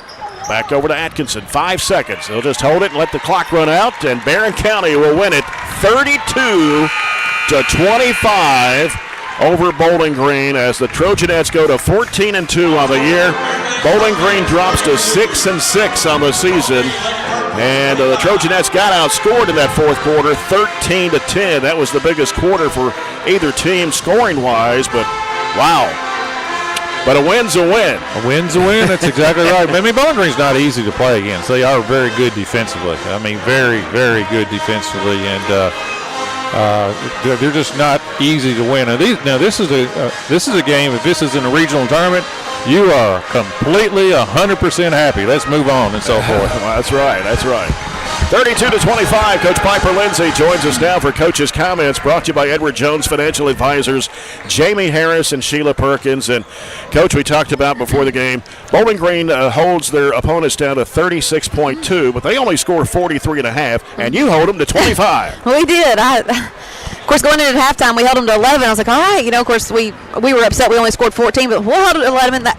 That's okay. So, yeah, I thought our defense was really, really good. I thought that the girls really understand the personnel and what we were trying to do as far as understanding. Of course, the number 40 did hit a couple shots there towards the end, but we really needed to focus on 10 and then obviously Smith as well. We just knew she was going to be a handful. And you did a really good job on them. Smiley only had 2 threes in the game, and you look at Smith, she had a basket and 1 of 3 from the foul line. Yeah, and one of Smiley's went all the way up to the rafters, it seemed like. I thought the first half they had 2 threes that went all the way up and came down. We're like, golly, that's all right. We'll play the next half. But anyway, look at your team tonight. Of course, Ann Ashley Atkinson hit a 3, Elmore hit a 3, and McFall hit a 3 for you in the ball game. And of course, you scored 32 points. I mean, what else can you say except it was a defensive battle? That's exactly right. And we knew that they were going to pack it in on us and dare us to shoot the 3. And I thought we had a lot of really, really good looks early. McFall had 2 really good looks that they just, Mihalig had one that they just didn't fall. And again, we just told them in the locker room, keep shooting.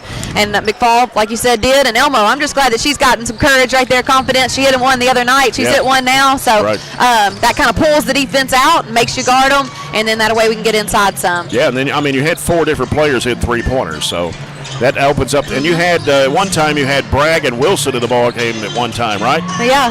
Is that right?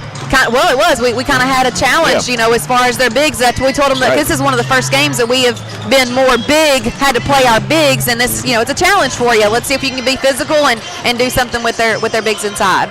Got a big game Friday night, Allen County, Scottsville, and if you can win that one, you kind of seal the deal as getting the number 1 seed in the district come the end of February. Allen County, Scottsville, of course, pretty good basketball team. Morris is really good. Nacer, we've already seen them this year. You beat them by what, 15 points down there. So what do you want to work on between now and Friday to get ready for them? Well, I remember the first time we played them, we just let Morris get too wide open at times, and we've got to locate her a lot earlier, and just being shot ready. I mean, I think that's one thing they're going to play their 2-3 zone and pack it in. We got to move the ball well, swing it, which I feel like we're doing better at that, and just score the ball. All right, Coach, congratulations. We'll see you on Friday. All right, thank you. All right, Coach Piper Lindsay, the Trojanettes, they win at 32-25 over the Bowling Green Lady Purples tonight to go to 14-2 on the year as Bowling Green drops to 6-6 on the season. We'll come back with our post-game report brought to you by SCRTC after this timeout. This is Trojanet basketball on WCLU 104.7 FM.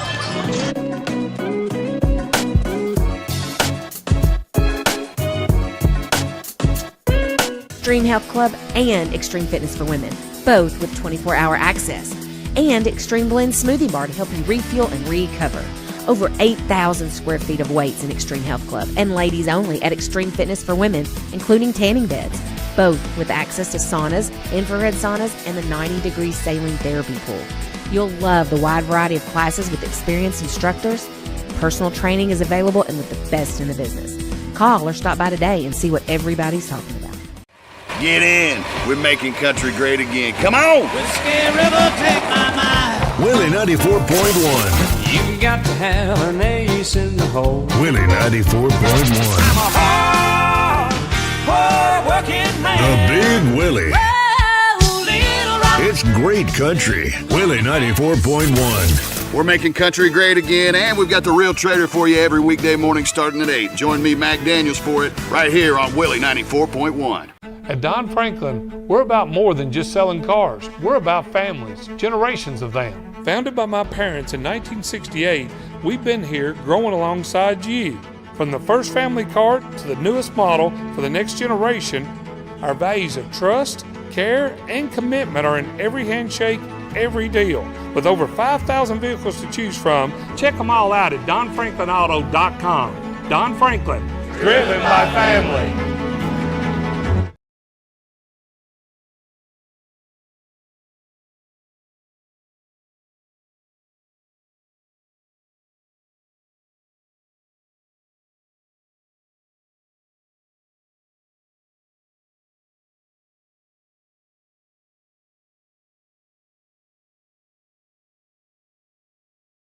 Barren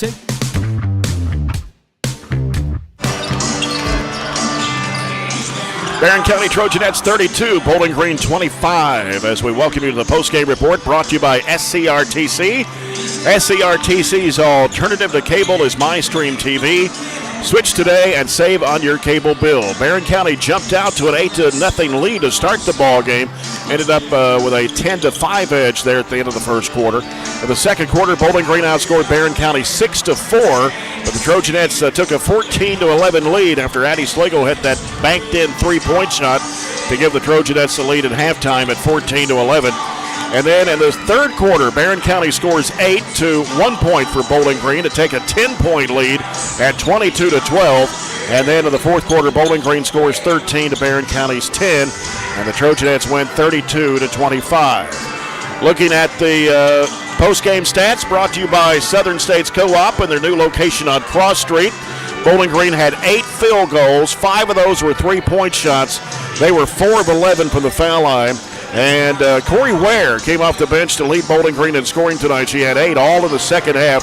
Had a 3, a 2, and 3 of 4 from the foul line. Couple of threes each from Katie Smiley and Maddie Davenport. 3 points from Anaya Smith on a 2 and 1 of 3 from the foul line. And Nariah Woods had 2 points in the basketball game. The Trojanettes had 11 field goals. 4 of those were threes. They were 6 of 10 from the charity stripe. Katie Elmore with a 3 and a 2 for 5 points tonight. Katie Cheryl's 2-point basket, 2 for 2 from the foul line for 4. Shelby Bird had 7 on 3 baskets and 1 of 2 from the charity stripe. And Ashley Atkinson had 7 points tonight, a 3, a 2, and a couple of free throws. Mahala Burton had 3 points and a field goal and 1 of 4 from the foul line. And a 3-pointer apiece from Addie Slagle and Addison McFall. And when was the last time you ever saw a Bowling Green girls basketball team score just 25 points in a game? Well, it's been a while now. I'll be honest with you, they've always been pretty deliberate the last so many years. I mean, even when they had those Division I players out there, you know, they would kind of grind you out and so forth. So they've never been real. Coach Head is known, I think, personally, more of a defensive coach. They don't score a lot of points offensively, and without Wardlow pushing the pace and so forth and creating easy shots, that just through her quickness, they're going to really, really struggle to score. And they're still good defensively. You know, Barren only put up 32. Right. But I never at any time felt like Barren was going to lose that game. Just Barren has. Well, the way they jumped out early, 8-0, I really didn't think they would lose it. And really, Barren has, at all times, they have 5 players who can put the ball in the basket. You know, not everybody's a 3-point shooter, but they all can score. Right. And Bowling Green doesn't quite have that. I mean, Katie Smiley, I think she can be really effective at the next level at Campbellsville when you put her with 4 players where she can do what she does, which she's a 3-point shooter and so forth. But right now, she's got to bring the ball up the floor, create shots and all that, and that's really not her game, and it's going to be a struggle for Bowling Green. Barren County breaks a 6-game losing streak against Bowling Green with his win tonight, 32-25, to go to 14-2, and they'll be facing Allen County Scottsville Friday night in a district game. And when we come back, we'll get set for the boys. The Trojans and the Purples, Game 2 of our doubleheader. It's coming up next here from Barren County High School and Bobby Steenbergen Court on WCLU 104.7 FM.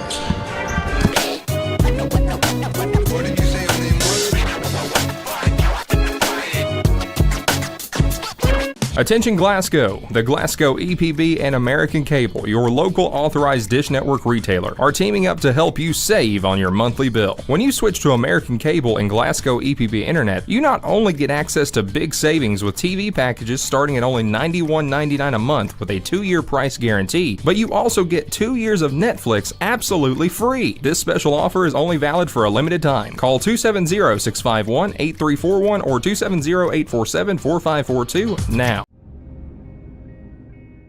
So Aero Safety is an international safety consulting company based right here in Glasgow, Kentucky. We offer a wide variety of services, ranging anything from safety training to administrative services like policy procedures. It's any manufacturing, any industry around our area, we can apply that. And we can also make everything site-specific to the customer. So we make sure we're incorporating the company's policies, procedures, applicable hazards, equipment, things like that it's make it more relevant and engaging for the customer. Aero Safety is here to keep your employees safe and keep your business headed in the right direction. Growing up is realizing that everyone who told you to eat your breakfast when you were little was actually eating this for breakfast. It's your turn to take your place at the breakfast table and savor the taste of culinary independence with freshly toasted bagels at McDonald's. Indulge in the breakfast you've always wanted and start the day off the right way, your way. Ba-da-ba-ba-ba. Cold weather means you've got some things to take care of, like heat to keep you warm and comfortable. Put it on your list of things to do. A call to Southern States Glasgow to fill your propane tank. Southern States is one of the top suppliers of propane gas in the country, and your Southern States in Glasgow is the local, smart, reliable source for all your propane needs. Safe, clean-burning propane gas is the premier energy source for heating and appliances. Call 651-6167 and 651-2159. And we are now on 120 Cross Street, just off 31E South. Just past the railroad tracks. I just did it, but... Rankings this week. Barren County took on the Monroe County Falcons last night, winning 66-44. And Bowling Green winning over District 14 opponent South Warren last Thursday night, 73-58. Bowling Green out of District 14 with opponents Warren Central, Greenwood, and South Warren finished 29-6 last season, losing to Warren Central in the Region 4 title game. Bowling Green has been to the Region 4 championship in 11 straight years and 16 of the last 17 seasons. And Coach D.G. Sherrill and the Purples won the state championship in 2017.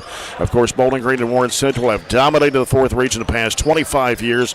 Greenwood did slip in there in the region final in 07 and in 08, also when they won the 4th region in the final in 2021.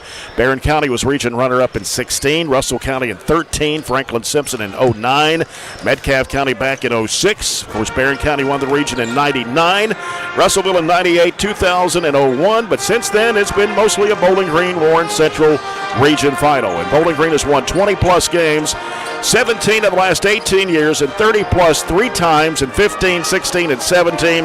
The Purples are 5-0 this year against 4th region teams. They beat Franklin Simpson by 34, Glasgow by 32, Greenwood by just 4, Warren East by 42, and South Warren by 15. Their 3 losses are to Adair County by 4, Woodford County by 3, and a team from Little Rock, Arkansas by 21. Another win is a 39-point win over Elizabethtown, in which the Trojans beat by 14. And the Purples beat the Trojans last season in Bowling Green, 73-40. They lead the overall series 32-5, going back to 1998. Barren County won over the Purples in 2000 by 3 points in overtime, 1 point in 06, 1 point in overtime in 08, 7 points in 13, and 4 points in 18. Purples are an outstanding three-point shooting team this season. They make about 9 a game. They shoot 50% from behind the arc. They've made 104 so far this season. Plus, they have a transfer from Louisville Fairdale in Joseph Hurt, who, along with three-point shooting specialist Luke Eidlet, average around 15.5 points a game. Hurt was a 2-year starter for Fairdale, and Eidlet has made 46 three-point shots, shooting 67.6% from behind. Unbelievable. That may be as good as when I shot it. To be the best in the state. I mean, I don't know if anybody shoots anything like that. Overall as a team, yeah. And Luke Eidlet is shooting 68% from 3. Now, we're not talking about he's, 3 out of 7. He's 46 of 68. That's right. It's incredible. I'm very interested in watching them play, just to compare them to Warren Central. Now, Warren Central's much bigger. Warren Central starts 3 kids 6'6", 6'6", 6'6". Bowling Green's biggest player 6'4". That's right. So it's much different, and it's an enormous challenge for Barren. But I do think we're playing better. I thought we competed against Warren Central, and that's kind of what I'm looking for. Can we continue to compete against some of these better teams? We got to score to be a team like this. I mean, you're not going to. I said it against Warren Central. You're not going to shut Warren Central down, shut them out, and you're not going to shut Bowling Green down. So we've got to be able to put the ball in the basket like we did last night against Monroe in the second half, in which we put up over 40 points in the second half against Monroe. Yeah. Those stats are just, I don't know. I don't know anybody could top it, really. The Purples are averaging almost 70 points a game. They give up 53.5. They shoot 54% from the field overall. They made 104 threes, as we mentioned, 9 threes a game at 50%, 68.2% for the foul line, and 30.5 rebounds a game. Against good competition. Yeah, and I mean, they shot 61% against South Warren Thursday night, hit 7 of 17 threes in that 15-point win, and they had 5 players in double figures in that game. The Trojans are averaging 57 points a game, giving up about 60, shooting 41%. They've made 69 threes this year, but that's 24% from behind the arc. 61% of the foul line and 28.5 rebounds a game. And we'll continue our Don Franklin Glasgow countdown to tip-off. We'll have the starting lineups. We return after this break. It's the Trojans and Purples on WCLU 104.7 FM.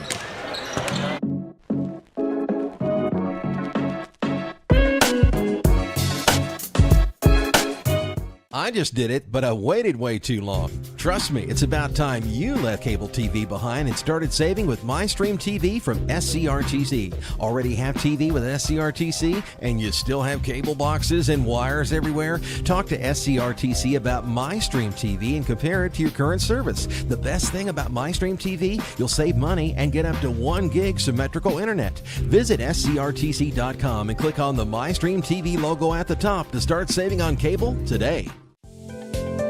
At Kuzma Family Dentistry, we specialize in changing smiles and changing lives.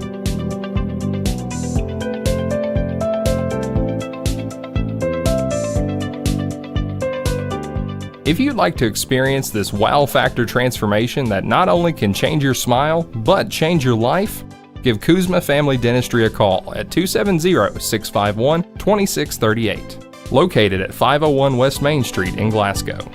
If you haven't heard, there's a new approach to banking. It's called Kasasa, and you'll find it at the People's Bank. Your free Kasasa checking account offers you monthly cashback rewards. The Kasasa Cash checking account can earn you a very high interest rate on your balance. Then link Kasasa Saver, and you'll also get a high rate on your deposits. Grow with Kasasa at the People's Bank in Glasgow, Cave City, and Barren. The People's Bank. Working for you. Restrictions and qualifications apply. Restrictions may vary. Contact the People's Bank for details and to learn more. Get a great deal on select Kubota equipment. The BX Series is the #1 selling subcompact tractor in the U.S. The versatile lineup is built to help you make the most of your land. Right now, bring home select Kubota equipment for 0 down, 0% APR for up to 72 months on select BX models. Now through September 30th. See us or go to KubotaUSA.com for full disclaimer. Your local Kubota dealer is J&J Sales, 1311 West Main Street in Glasgow.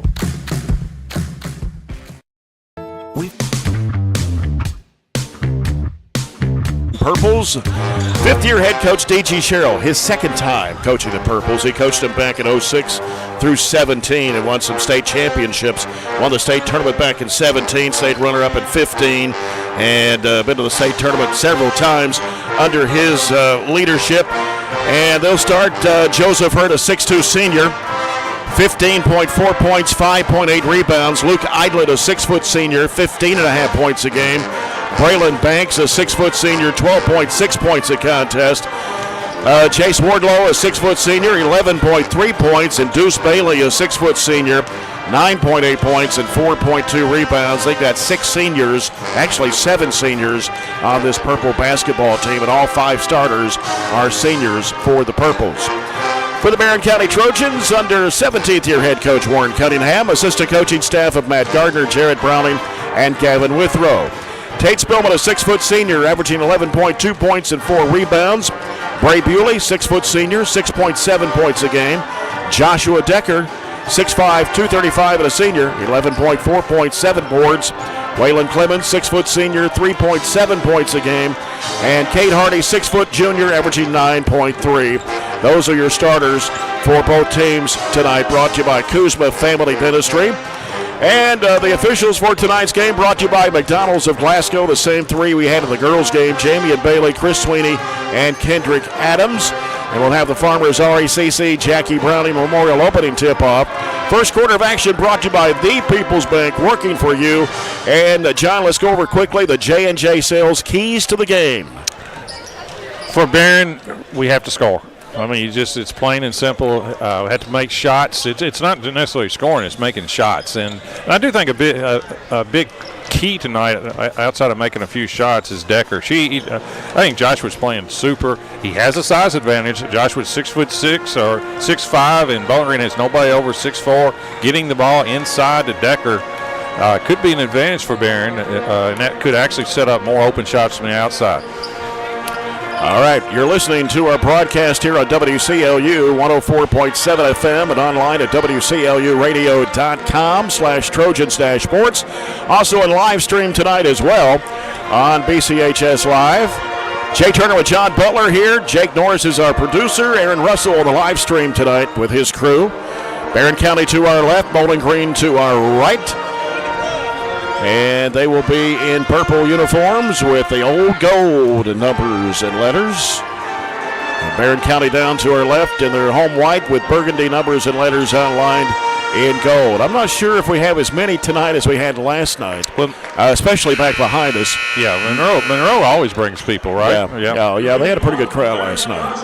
I mean, we had a decent crowd last night. I think there were more, though, last night overall. So we're about set to go. I've got the starting lineup here. Again, some games going on tonight we'll try to keep tabs on, especially the Glasgow Scotty boys hosting South Warren. That game just underway about 15 minutes ago.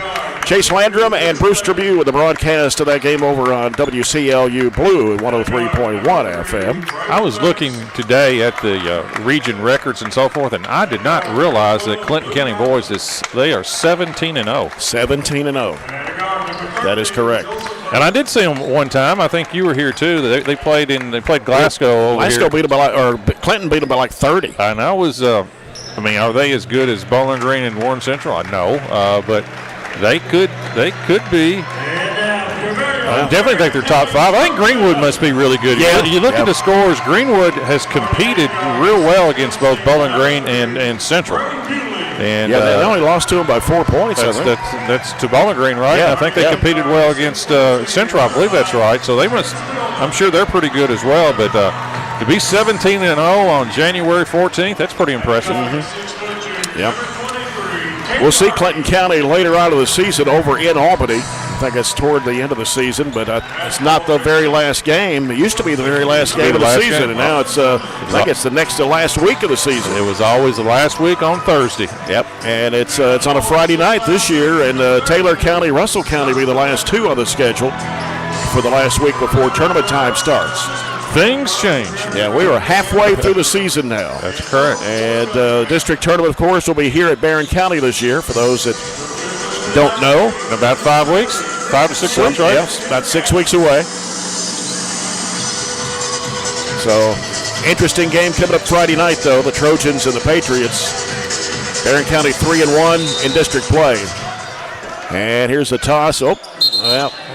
I need to read. It came right back down to the hands of Joseph Hurt. I think referee kind of quick tossed it. Yep. Decker in there. Well, almost did the same thing, but Bowling Green gets control of it here as they'll set things up. As Luke Idlet, he almost walked with it there. Give it out to Deuce Bailey, quarterback on the state championship team. Bowling Green Purples. Here's a feed back down to Bailey, and he puts it up and in. A backdoor pass there. Yeah, that was a nice back screen that time, wide open. As the ball comes into Clemens, gives it off to Hardy in the backcourt. Hardy will bring it up against Luke Idlet. Hardy out front directing traffic here. Works it off to the left side. Now reverses back right. Needs some help here.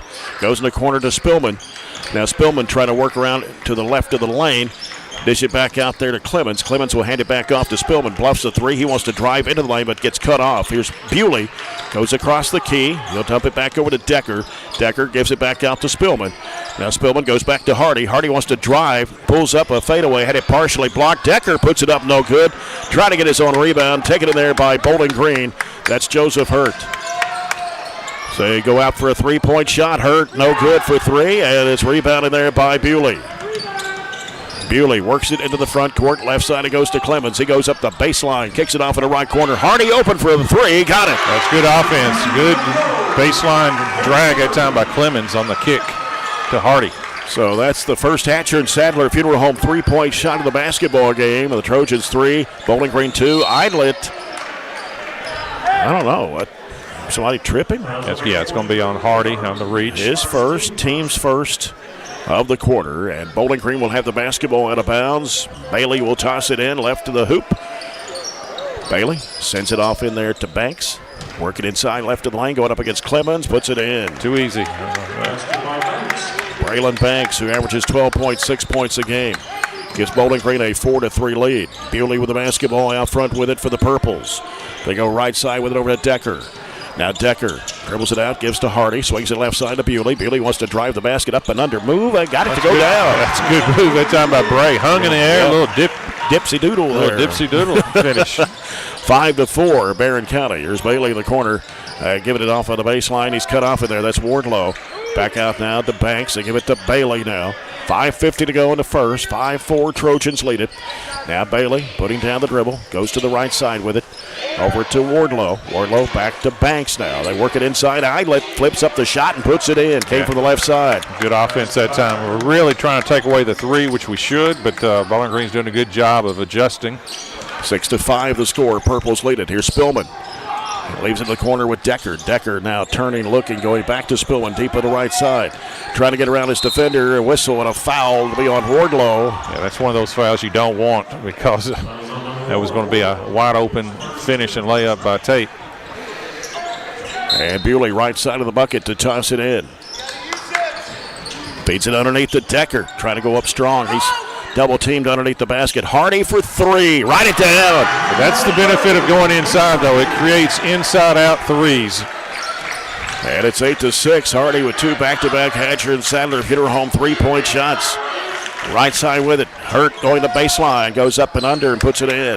Well, we drove him off the line. We're not giving up any threes, but we are giving up drives. It's hard to take both away. Yep, tied up at 8. And here's Bewley. Lobs it down underneath the Decker, and he puts it in. Good pass, good catch. 10-8. Trojans lead it by 2. Banks with the basketball for Bowling Green. A little hesitation move against Clemens. Puts it up and in. And a straight line drive. Was that Hurt? That was Hurt. Okay. I saw the 3, and Banks is number 3, but Hurt's 13. Didn't see the 1 on there. Here's Hardy with it, top of the key, tied at 10. Decker with it left side. Throws it behind him, back over to Spillman. Spillman trying to find an opening, goes in the lane, sends it over to Clemens, fakes, drives in, kicks it back in the corner. Spillman with a 3-ball. Good! That's 2 assists for Clemens. Got in deep in the lane and then passed back out to Tate Spillman. So a Hatcher and Sadler 3. Here's a spin move and a shot put up and in by Wardlow. The game's kind of reversed. We're making the threes and Bowling Green hadn't made one. Clemens in the lane, up with the left hand, can't get it to fall. The rebound comes off to Hurt for Bowling Green.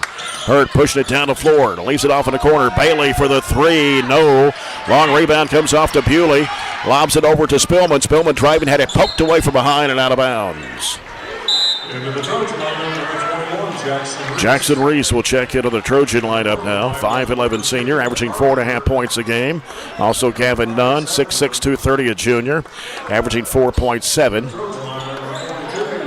In for Bowling Green is number 10, Caden Carpenter, a 5'10 senior. As it comes out to Nunn, he'll give it out to Spillman now. Spillman around the top of the horn, goes to Hardy. Hardy can't shoot the 3 this time, goes in the corner to Jackson Reese.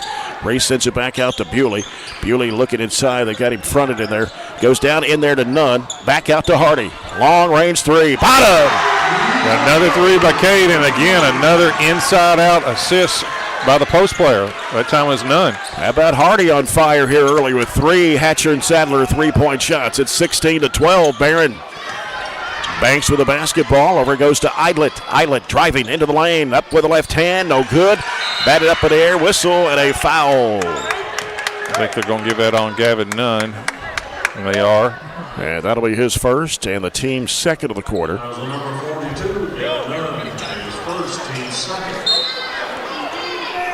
And Eidlet gets the ball in play to Banks. Back in the corner to Eidlet. Eidlet hooks it back to Banks in the corner. Fakes the 3. He pushed off Reese. Well, you got one official called baseline, and the other one's going to call an offensive foul, and it's going to be an offensive foul. Banks commits his first. That's number 2 on the Purples here in the quarter. And another substitution as Idlet comes out. It's Orlando Davis, 6-foot sophomore, in for Bowling Green. 2:57 to go here in the first. Barren leads at 16-12. Inbounds pass comes to Nunn. And Nunn goes back to Hardy. Had it smacked loose. Goes inside. Shot put up. It is no good. Rebound underneath. The Purples have it. Dribbling out of trouble. Carpenter. And Carpenter brings it back out front with it for the Purples. 2:42 to go here in the first quarter. Right side with it is Bailey. Bailey out top now to Sadler is in the ballgame. Aiden Sadler. And he's another 6'4 junior. 2:28 to go. And they work it around over to Banks. Goes left side, Bailey, left of the key. Carpenter with it now. Carpenter trying to make a move inside against Hardy. Up and under, flips it up and in. Well, good move, good patience in the lane that time. 6 different Purples have scored in this game now. 16-14 the score. 2:07 to go in the opening quarter.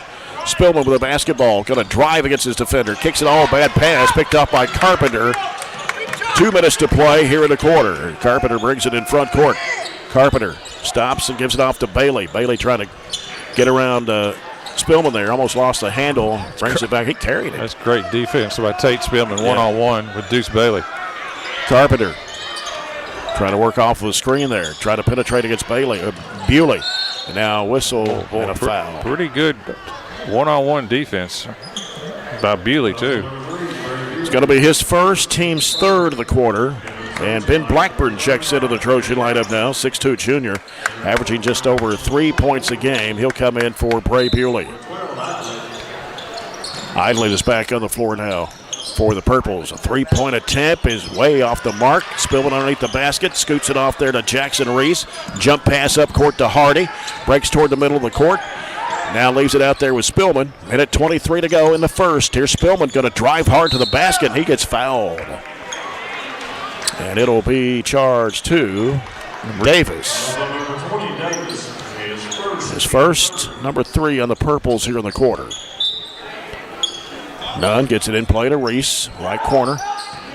Reese dribbles halfway out, down in low. There is Nunn with a shot going up. He got it blocked on him and tried to go up with a hook.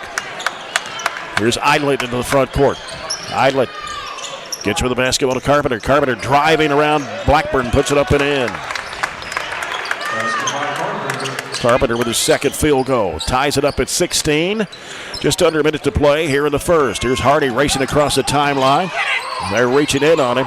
Bounces it off to Reese. Free throw line jump shot. Good for Jackson Reese. 18-16 Trojans. 42 seconds to go in the quarter. They go in the left corner with it to Davis.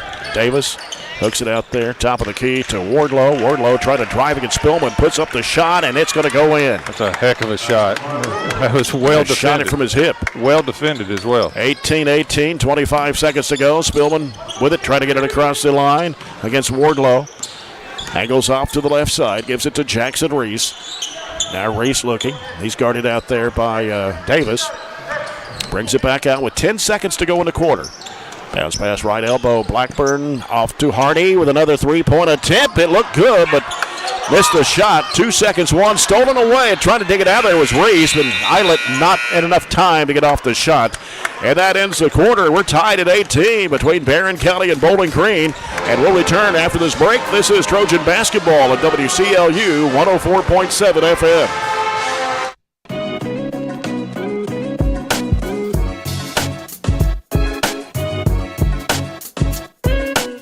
We've got you. It's a pledge to make sure you're always taken care of. A pledge that Farmers RECC honors each and every day. When it comes to keeping things running smoothly or getting them back on track when they're not, we've got you. Always. Farmers RECC is a Touchstone Energy Cooperative, your source for power and information. Are you looking for high-quality, cost-effective, and highly visible advertising? At ATM Media Solutions, we offer large-scale marketing with ease.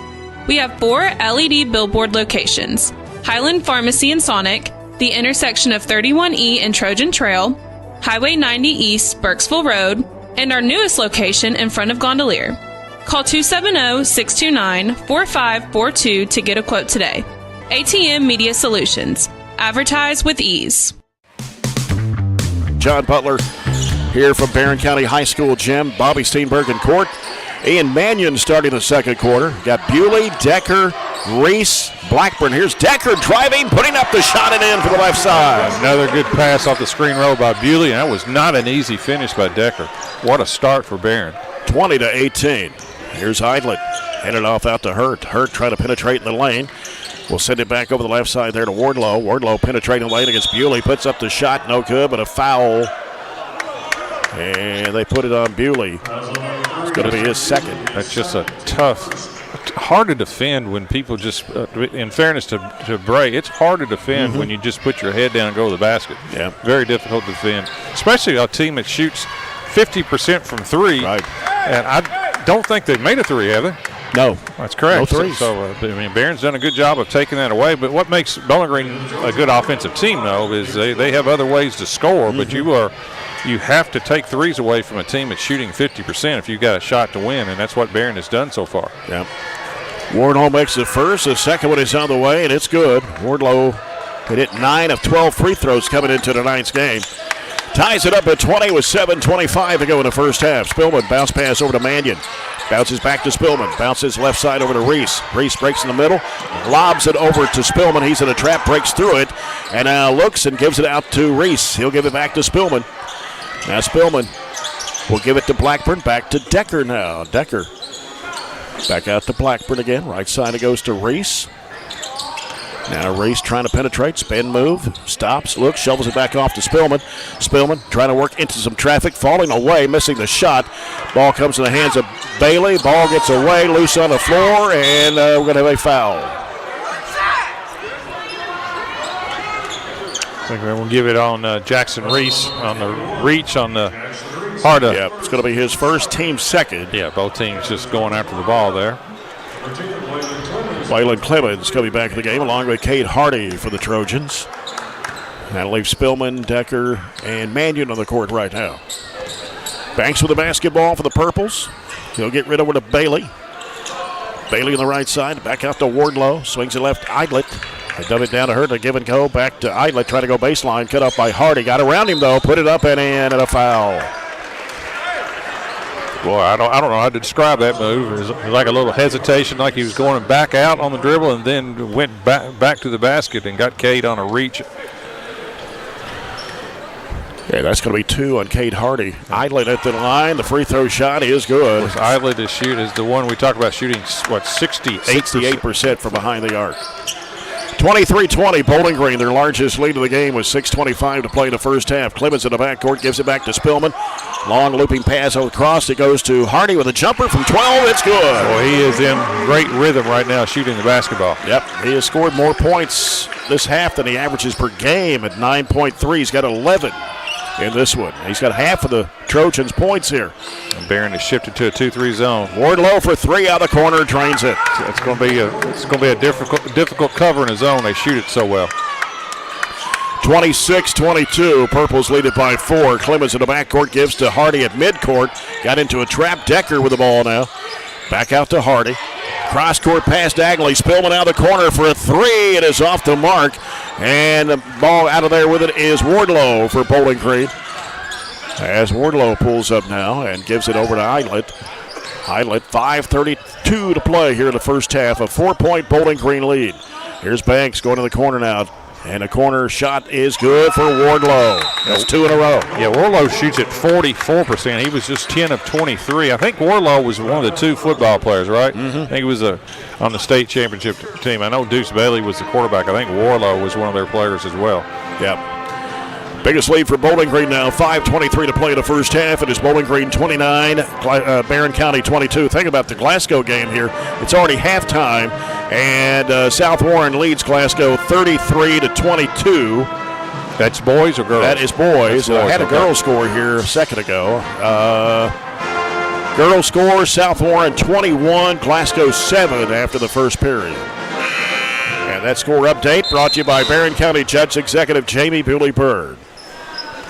Well, this is a traditional Tuesday night used to be traditional, Tuesday, Friday, or whatever. But that's everything. You got Monday, Saturday, and you have the snow, and then you have the class A and the class 2A is all screwed up, make-up games and schedules as well. So it's not as many teams playing tonight as normal. Right. 29-22. Here's Jackson Reese. They got to get it across midcourt. Finally does. Here's Spillman weaving through traffic. Takes it down underneath there to Clemens. Inside there was Decker. He tried to go up with a shot, and he is fouled. And it will be on Idlet. First foul on Idlet. First one of the quarter against the Purples. Oh, he was shooting. They're not giving him 2 shots. I thought he was going up to shoot. He was definitely going up for a shot.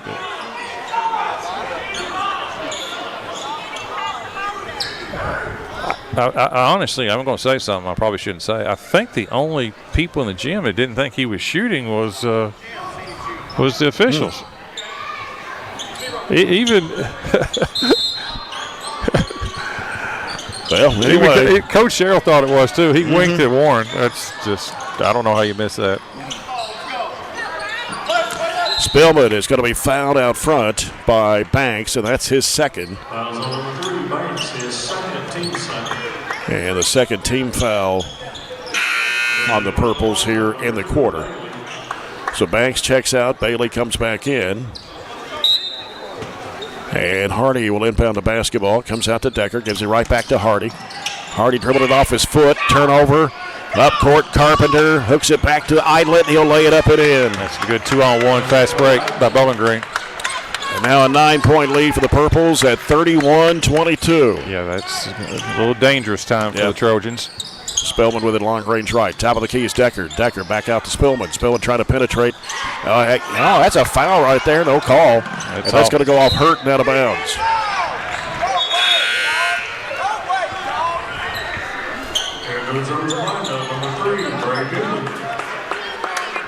And Hardy checking out the ball game for the Trojans.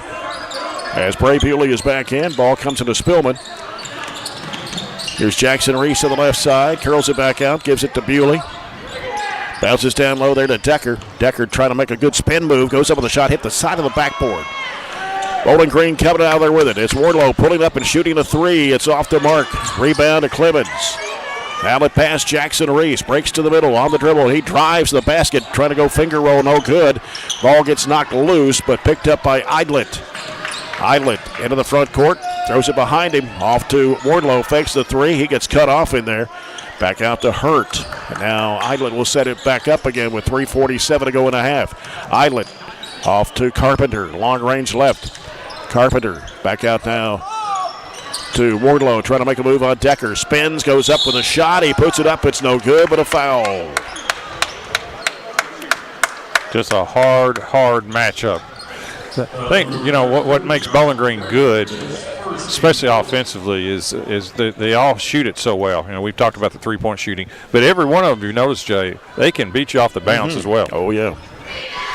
Free throw is good for Wardlow. He's had a big half. Yep. He's got 13 points. He averages 11.3. We're going through a dry spell right now. How many do we have at halftime? 18?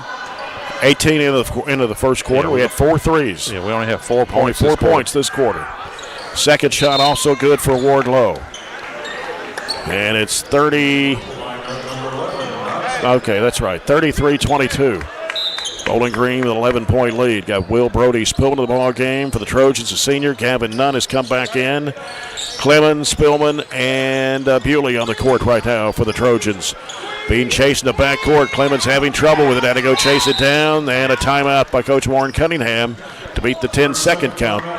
3:26 to go here in the first half. It is Bowling Green 33, Barren County 22 as we take a Scooters Coffee timeout. Trojanettes winning earlier tonight over the Bowling Green Lady Purples, 32-25, the very low-scoring basketball game. Friday night, we're back here with Trojans and the Patriots. Girl-boy doubleheader, 6 o'clock, big district doubleheader. And as Warren Cunningham has mentioned off and on through the season, he thinks the boys district is wide open. this year, more than ever. I mean, I think it's true. I do think there's probably, if you could pick who you'd want to play in the first round, I think there's certain teams you probably would pick. Yeah. But I don't think it's a lock no matter who you pick, to be honest with you. Allen County is much improved from last year. The transfer from Warren East, the Pedigo made kid, a big difference. Huge difference. Yeah. They couldn't score last year. No. And now they can score. Yeah. 3:18 to play here in the first half. Here's Will Brody Spillman with the basketball for the Trojans. He picked up his dribble, hands it off to Spillman.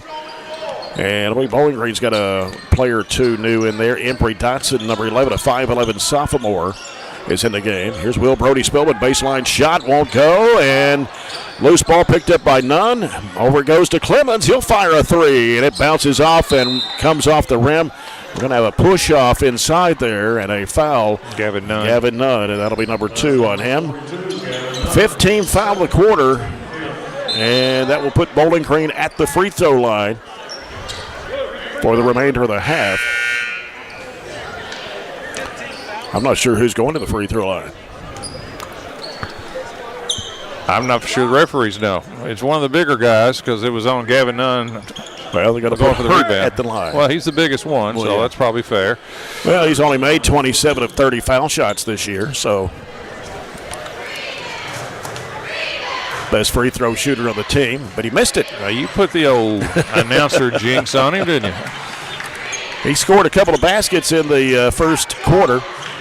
Transfer out of Louisville Fairdale.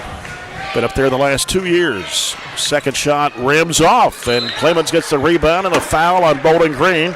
That'll be on Dotson. That is his first, the team's third. And so Hurt,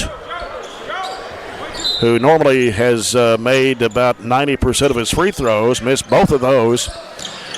Barren County's basketball trailing by 11, 2:48 to play here in the first half. Spillman with the basketball. He's in trouble. Going to have to do something with it. They chase him. Will Brody Spillman dribbling through traffic now. Drives the basket. Try to go up with it. He's fouled.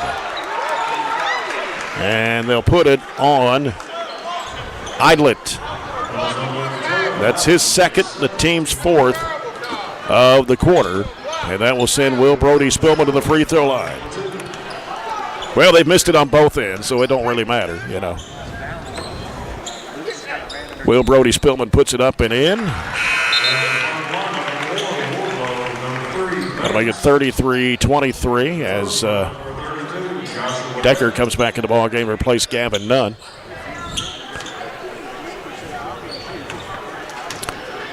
One more for Will Brody Spillman. It's on the way, and he got both. 33-24. Purples lead it by 9. Driving. Oh, he banks. He walks. They're going to call a foul before the walk. That's what I mean. They're missing it on both ends. It's almost impossible to guard when somebody's got a full head of steam and driving right at you. I think 99% of the time, in my opinion, it should be a no call. Yeah. Because it's really it's the offense creating the contact against the defense. And you go, well, the defense is not really in position. I don't know how you really can be. I just think it's a no call. Mm-hmm. Banks hits one of 2, and it is 34-24. 10-point lead for the Purples. Spillman in the backcourt needs some help and throws a wild long pass underneath the Bewley. Had it blocked on him. Taken out there by Bailey. Off to Banks. Banks, little head fake, drives against Decker, puts it up, it's partially blocked. Taken there by Bewley with 2:13. Baseball pass up to Will Brody Spillman. In the corner, Tate Spillman a 3. It won't go. Chased down to the right corner there by Banks.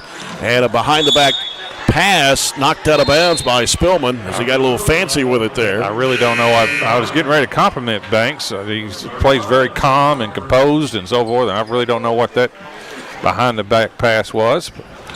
But that was a great look by Tate Spillman in the corner. Just missed it. Yeah.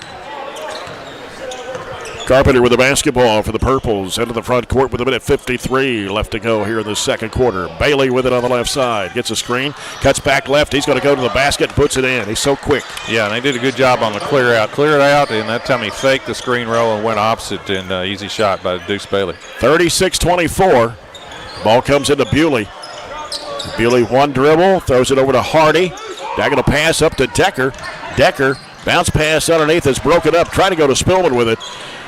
And here's Wardlow with the ball for the Purples. And he's called for palming it. And Barren will get it right back with 1:23 to go here in the first half. And this Bowling Green team is so different from last year. Last year they was led by the 6'8" kid, right? Yep. Who I think went to, is it Princeton? Mason Ritter. Yeah, Mason Ritter. Yep. So they don't have near that size. But they are quick, athletic, and can shoot. And can shoot the ball. Pretty good combination. Yep. Ben Blackburn's in a trap, bounces it out to Hardy. Right side of Spillman. In the corner to Bewley. Bewley covered up by Dotson. Now he brings it, dumps it back off to Decker. Decker trying to work inside, a blocking foul underneath the basket. And that's a good call by the referee that time, Chris Sweeney. And the reason why is that the defender was already falling before the contact was made. And that's the 15th foul of the quarter against the Purples. Decker will be at the line for 2 shots. 1:02 to go here in the first half. Decker with a couple of field goals. Decker shooting 61% from the charity stripe on the season. The first of 2 on the way, no good. And his play has really picked up since Christmas. Yeah, he's just become more and more comfortable. You know, of course, transfer from Edmonson County and so forth. He was huge last Thursday. 24 against Glasgow. Yeah, half the points. Yep. Second shot is up. It's good for Decker. 36-25, 1 minute to play in the first half. Deuce Bailey with the basketball for the Purples, trying to shake and bake, spin move, scoops it up and in. Man, that's a good play at the park. That's a heck of a spin, scoop move. 38-25 the score. Bewley in the backcourt gives it on the near side to Jackson Reese. Jump pass down the right side as Blackburn got cut off in there. In a lot of traffic, here's Decker putting it up and in. Good pass by Blackburn, too, and finished by Decker. With 35 seconds to play before halftime. Barren needs a stop before the half. Stop and a score would be perfect for Barren. Bowling Green, Wardlow, down to 18 seconds to play. Barren County 2-3 zone. Here's Bailey. Kicks it back over the right side. A three-pointer in the air that is no good. Offensive rebound is by Hurt. Shovels it back inside to Dotson. He missed the shot and then no good by Hurt. Rebound to Jackson Reese. He tries to throw up a long three, and it's going to go out of bounds, and that's the end of the half. And Barren County trailing here at halftime, 38-27 to the Bowling Green Purples. We'll come back with our halftime report in a moment. This is Trojan basketball on WCLU 104.7 FM.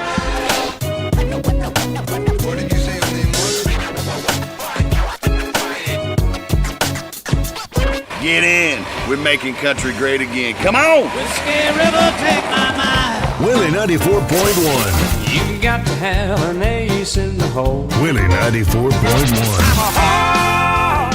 Hard working man. The Big Willie.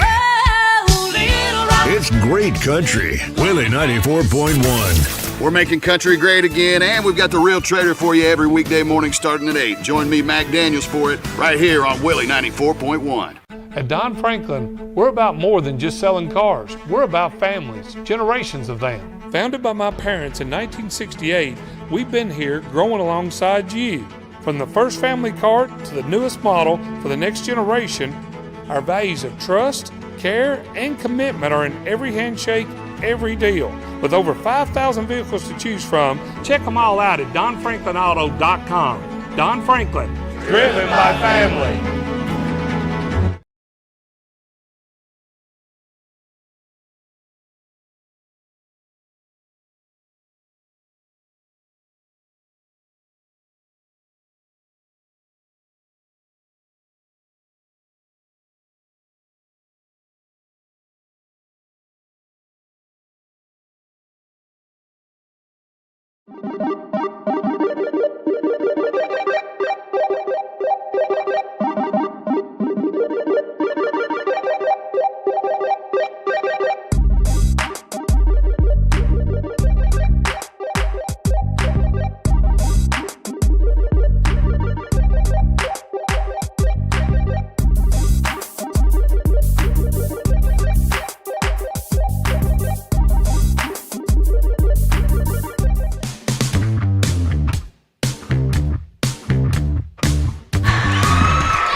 It is halftime. The Trojans trail the Purples of Bowling Green 38-27 after the game was tied 18 apiece at the end of the first quarter. Bowling Green outscoring Barren County in the second period 20-9. This is the halftime report brought to you by SCRTC. SCRTC's alternative to cable is MyStream TV. Switch today and save on your cable bill. Bowling Green had 15 field goals in the first half. 2 of those were three-pointers. They were 6 of 9 from the free throw line, and they were led in scoring by Jace Wardlow with 14 first-half points. He had a couple of threes, a couple of twos. He was 4 for 4 from the charity stripe. 7 points for Luke Idland, 3 baskets, 1 for 1 from the foul line. Deuce Bailey had 3 baskets for 6. 4 points for Joseph Hurt. He had a couple of baskets in the first quarter, 0 for 2 from the foul line. Caden Carpenter had a couple of field goals for 4, and 3 for Braylon Banks, a 2-point basket, 1 of 2 from the foul line. For Barren County in the first half, 10 field goals, 4 of those were threes, 3 of 4 from the foul line, and Cade Hardy scored 3 threes in that first period and hit a 2-point basket in the second quarter for his 11 points to lead the Trojans in scoring. Joshua Decker had 7, had 3 baskets, 1 of 2 from the foul line. Tate Spillman hit a 3-point shot. Bray Bewley with a 2-point basket and 2 free throws for Will Brody Spillman. Jackson Reese hit a basket back in the first period.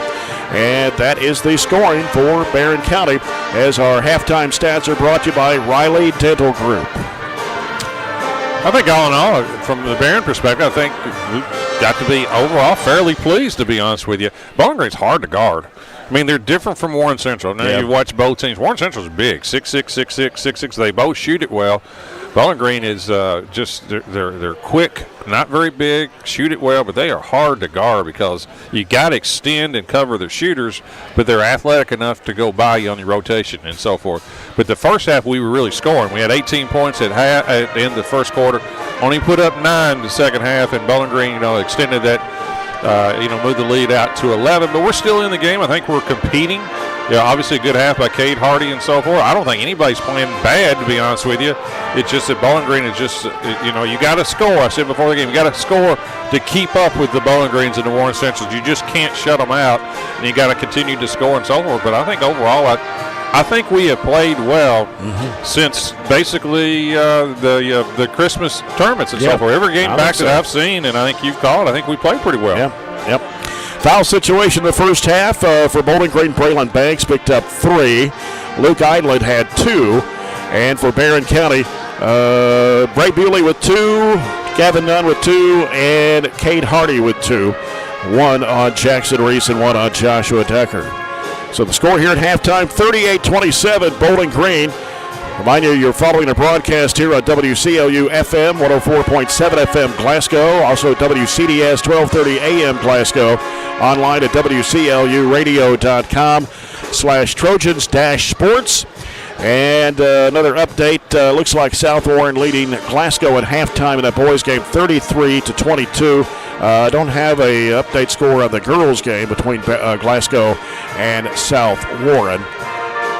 But again, Friday night is the big night for both the Trojans and Trojanettes as they host Allen County Scottsville here. And then looking ahead, next Monday night, got Campbellsville coming in. The Eagles coming in for a girl-boy doubleheader. The girls are much better than they were last year. The game may be actually competitive. They got 2, maybe 3 transfers from Taylor County. Their 2 leading scorers are Taylor County transfers. Well, that will make you better. Yes. That'll make you better. Well, Ivan Gooden Rogers, girls coach. If you get the right ones. Yeah. Tick Rogers' daughter is the head coach of the girls, and Anthony Epps, the head coach of the boys there at Campbellsville. I think the boys have only won 1 game, though. I think they've not played too well this year. Right. And then a week from tonight, we travel down to Russellville. Okay. Not a lot of Friday night games in Russellville, but I do know you and Robert, who will probably be going, are probably interested in that trip. There's a pretty good eating location. Well, he talked about that last night. He was already ready to go to Russellville next Tuesday. So, good eating establishment there in Russellville to enjoy. So, well, we're going to come back with a second half, third quarter, brought to you by Extreme Health Club at ATM Media Solutions. Right now, it's Bowling Green 38, Barren County 27. This is Trojan basketball on WCLU Radio, 104.7 FM.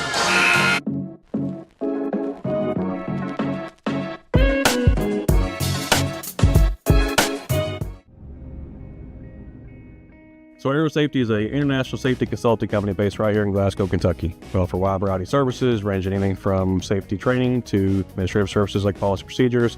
It's any manufacturing, any industry around our area, we can apply that.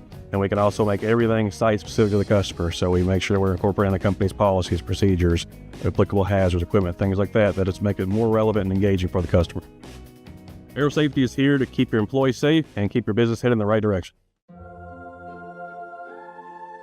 Growing up is realizing that everyone who told you to eat your breakfast when you were little was actually eating this for breakfast. It's your turn to take your place at the breakfast table and savor the taste of culinary independence with freshly toasted bagels at McDonald's. Indulge in the breakfast you've always wanted and start the day off the right way, your way. Ba-da-ba-ba-ba. Cold weather means you've got some things to take care of, like heat to keep you warm and comfortable. Put it on your list of things to do. A call to Southern States Glasgow to fill your propane tank. Southern States is one of the top suppliers of propane gas in the country, and your Southern States in Glasgow is the local, smart, reliable source for all your propane needs. Safe, clean-burning propane gas is the premier energy source for heating and appliances. Call 651-6167 and 651-2159. And we are now on 120 Cross Street, just off 31E South. Just past the railroad tracks. Reliable internet and great customer service? Two things you'd like to have? I'm talking local service and quick response when my internet is out, which never happens, by the way. That's exactly the type of customer service you get from an awesome internet provider like SCRTC. Not only do they provide gig speed and superior Wi-Fi solutions, SCRTC backs it up with phenomenal customer service. That is true value in an internet provider. Go to scrtc.com and get yours with an unmatched service guarantee. Start the second half. Barren County will go back, I believe, with their original starting five, and Spillman, Bewley, Decker, Clemens, and Hardy. And Bowling Green, we'll see who they come out with. Still shooting some warm-up shots. 30 seconds to go here before we get the third quarter underway. Mentioned some of these other games. There's a big 16th district doubleheader going on tonight over in Albany, Cumberland County and Clinton County, John. I think it's the only. Is that an All-A final, or is that just? No, the All-A's over with. Clinton County won the All-A in the boys. They beat Monroe. Okay. And then Metcalf girls won the All-A. It's hard to keep up with in that district because they're all All-A except for Russell County. They just play each other. I don't know if they count as times. district games anymore. I don't know. It has to be by agreement. I know Greene and Caverna, when they played, they agreed to count it as both. So the schools would have to agree. I don't know if they do or not because it just seems like they play each other so many times. But then, of course, Russell County is not in the All-A, so they're the only one. Yeah, because the other four are. And Metcalf girls won there. They did. They beat Todd Central in the championship. Yeah. So it looks like Bowling Green will start the second half with Carpenter, Idlet, Hurt, Bailey, and Wardlow. Banks won't start. He's on the bench with 3 fouls. And really, Bowling Green doesn't go that deep on the bench. I mean, they brought in Carpenter and sparingly a couple of minutes there with Sadler and Davis. Dotson, yeah. Dotson. Yep. So they don't get very many minutes. Just to give the starter a breather, and that's about it. Carpenter with it out front. Dumps it in there to Wardlow. Wardlow comes out to the top of the key, works against Bewley, drives to the basket, puts it up and in, and draws a foul. And that's 3 on Bray Bewley. And that is just a tough matchup. Again, I mean, all they're doing basically is just kind of clearing out and just driving right at our chest. And it's just it's hard to defend that without fouling, to be honest with you. And Wardlow's having a big game tonight for Bowling Green. He's got 17 now in the game, which is 6 points above his average. 41-27 on the old-fashioned three-point play, and it's going to be a delay of game warning on Bowling Green, I think, for breaking the line right there on the press. Next delay of game will be a technical. Full court pressure by the Purples as Hardy gets it in play to Spillman. Spillman being chased in the backcourt. He is in a trap. Bounces over now to Hardy. Fires it up to Bewley. Got a 3-on-2 break here. Bewley throws it in the corner over to Clemens. Now Clemens in a trap. Pass is picked off. Here goes Bailey. Bailey's going to take it to the rack and dunk it. I did not. He's got hops. I didn't see that coming. He just kind of exploded. He's only 6 foot tall. Okay. He's, and a great football player. Yeah. Two-time state champion at the quarterback position. I think he's going to Missouri State. I believe that's right. Yep. But just if he was 6'4", he'd probably be SEC. Big Ten, one of those schools. 5 straight points for Bowling Green to start the second half. They pushed the lead out to 16 at 43-27. Hurts only had scored 4 points in this game. He's, averaging about 15 and a half. Yeah, they just have a lot of ways to beat you. And, tonight is Wardlow night. And we've done, overall, a pretty good job against this their pressure. This diamond press that they're in where they like to trap the first pass and so forth.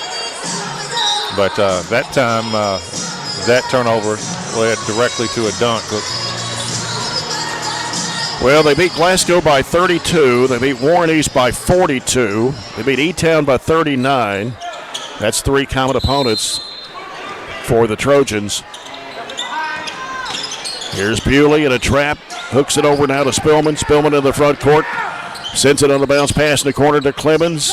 Now Clemens gives it back out to Bewley. Bewley looking now. Fires it out to Hardy. 1 minute gone here in the third. Barren down by 16 now. It's 43-27. Spillman trying to work into the paint. Throws it back out to Bewley. Bewley staying on the floor with those 3 fouls. He's defended by Deuce Bailey. Bounces it off to Spillman. Now Spillman coming out to get it now. Clemens gets a screen from Decker. I missed it. That pick and roll there. Bewley, top of the key, looking. Back over to Hardy on the near side. Hardy working against Carpenter in the corner. Bewley going to the baseline. And got a foul on Idlet. I thought he was going to call him for stepping on the end line. I think that's what Idlet thought as well. 3 on Luke Idlet. First one on Bowling Green here in the third period. And the ball's already in Decker's hands. And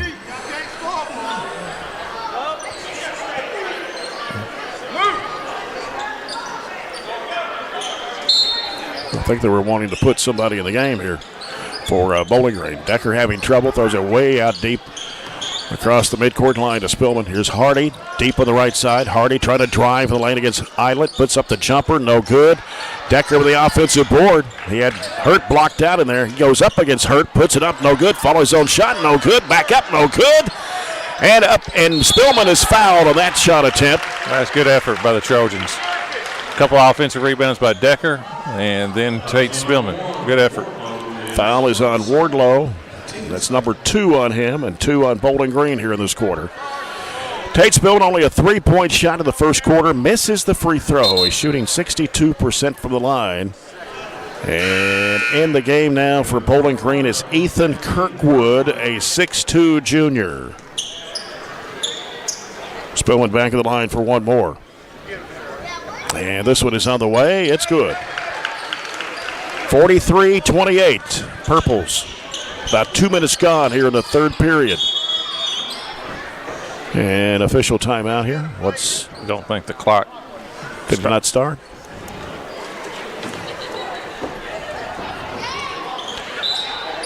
The Bowling Green will take it out on the side. Carpenter will give it out to Wardlow. I think Barren has switched to a 2-3. Yeah, 2-3 zone. A little bit of a matchup. And there's Hurt. Turnaround jumper the lane. Rims and comes off.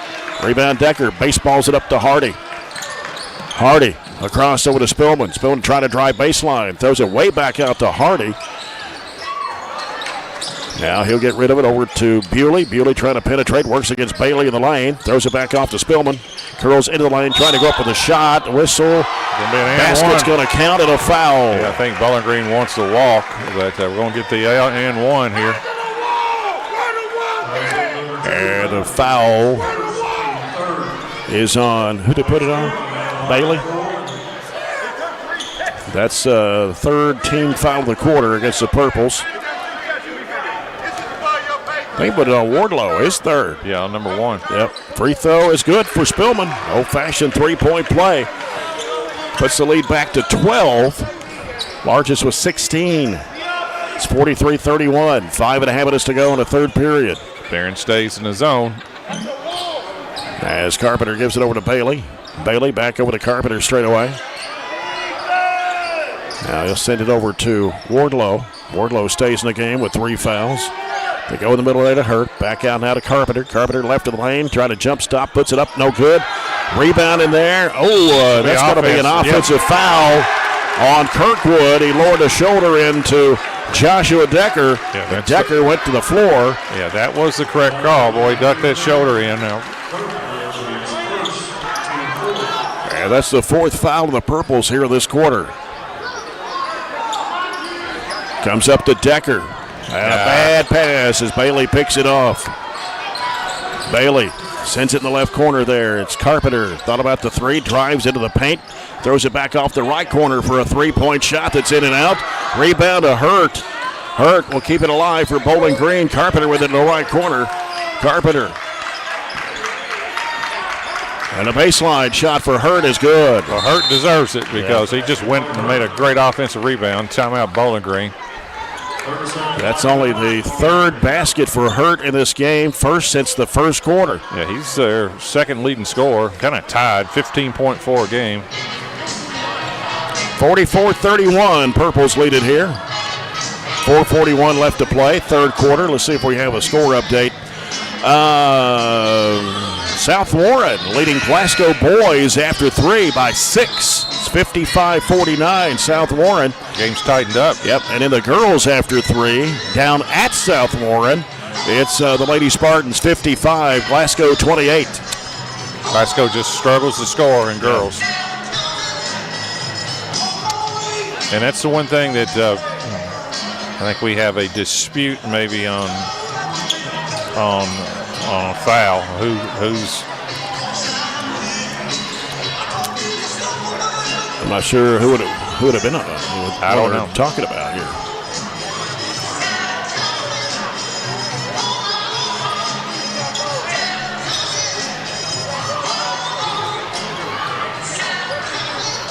Don't know if they're disputing that maybe Wardlow did not get one of the fouls. I don't know.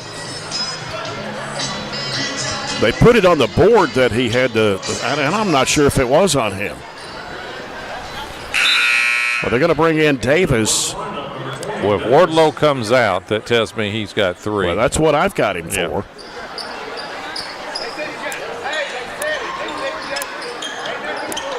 So, I don't know what the book is showing, but that's what I've got. Jackson Reese, Hardy, midcourt, Decker. Crossover dribble in the lane. Baseline is bouncing off for Clemens. Jackson Reese with the offensive board, had it smacked loose. Quick hands by Bowling Green. Bailey with the basketball for the Purples on the left side. Out to Davis, back to Bailey, down low in there. They work it in there to Kirkwood. He may have shuffled his feet. In the lane, here's Hurt, can't get the shot. Trying to follow his own shot. It's put back up and in by Carpenter. 46-31. Here's Clemens, had it swiped away. Deuce Bailey again. Boy, he is a heck of a defensive player. Carpenter going up with a shot and putting it in. And now Bowling Green starting to pull away a little bit here by 17. It's 48-31. Boy, they're just really smothering Bewley. Here's Hardy now being chased out there. He's in a trap, fires it across to Bewley. Jump pass, race, baseline shot is short. Got his own rebound and had it knocked loose and shovels it out there to Hardy as he was falling down. Bailey got his hands all over him there. And they just rip it away from the hands of Hardy. And here is Carpenter laying it up and in. Yeah, their quickness is just causing all kinds of fits, to be honest with you. And now the lead is 19 for Bowling Green, 50-31, with 3:23 to go here in the 3rd period. Yeah, I thought in the first half the game was played more at Barron's pace, but this second half they've really picked up. I think Bowling Green's picked up their intensity full court. Mm-hmm. And right now with some of their better shooters that are out of the game right now for Bowling Green, Idlit's out of the game and Wardlow's out of the game. They've got a really quick lineup right now of guys who can really guard you and so forth. And they have really sped up, in particular, sped up our guards. Let me tell you something. It is hard. It's hard when somebody's up in your grill, to be honest with you, not to speed up. But there comes a time where you actually have to kind of slow down and so forth. And we're just kind of having a hard time dealing with that. Very few teams in the region can speed you up like Bowling Green. And in fact, I can't think of any. Warren Central, but Warren Central's different. They're more longer and more of a three-quarter trapping team. There's nobody else that really kind of plays this way. The lead is actually 20. They made a change on that. Here's Nunn, tried to go with a shot. It was blocked, and then underneath there's Blackburn. He had it blocked. Foul will be charged to Kirkwood, his second. And that will be the 5th foul on Bowling Green here in the third period. That will send Ben Blackburn to the free throw line. He's made 20 of 22 foul shots. That's pretty darn good. Yeah. And a technical on Bowling Green. I think it's going to be on number 10. Is it 10 or 13? 13. He put 1 and 3. That's Joseph Hurt. Technical foul.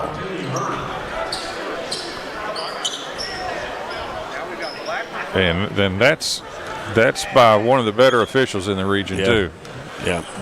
Who's very, very calm. So evidently there was the magic word was said that was not appreciated, to be honest with you. There has not been what I've seen any mouth in between the teams. No. I mean, the game has been fine. Yeah. Blackburn hits 2 of 2. I'd leave him on the line. Yeah. Well, like I said, 20 of 22. He's the best free throw shooter on the team for the Trojans. 22 out of 24 now, right? Yep, 22 of 24. Oh, we got the jinx on that one. He missed it. One more.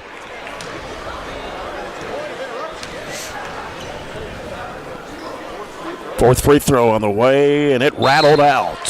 So he got 2 of 4. So now he is 22 of 26, which is still pretty good. That's very good. 3:14 to go, third quarter. Reese will throw it in play to Bewley. It's 51-33. Bowling Green, their largest lead was 20. Jackson Reese, right side, Nunn sets a screen, lobs it back to straight, tapped it over to Blackburn on the left baseline. And now Blackburn trying to head into the paint, dumps it back over, and it was deflected but caught there by Reese on the right side. Reese trying to make a move on his defender, throws it back to Blackburn in the key.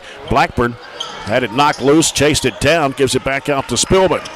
Now Spillman working around the right side, trying to lead Banks, trying to go in underneath, lost the handle, and out of bounds. Banks is in the game, playing with 3 fouls, almost committed his 4th.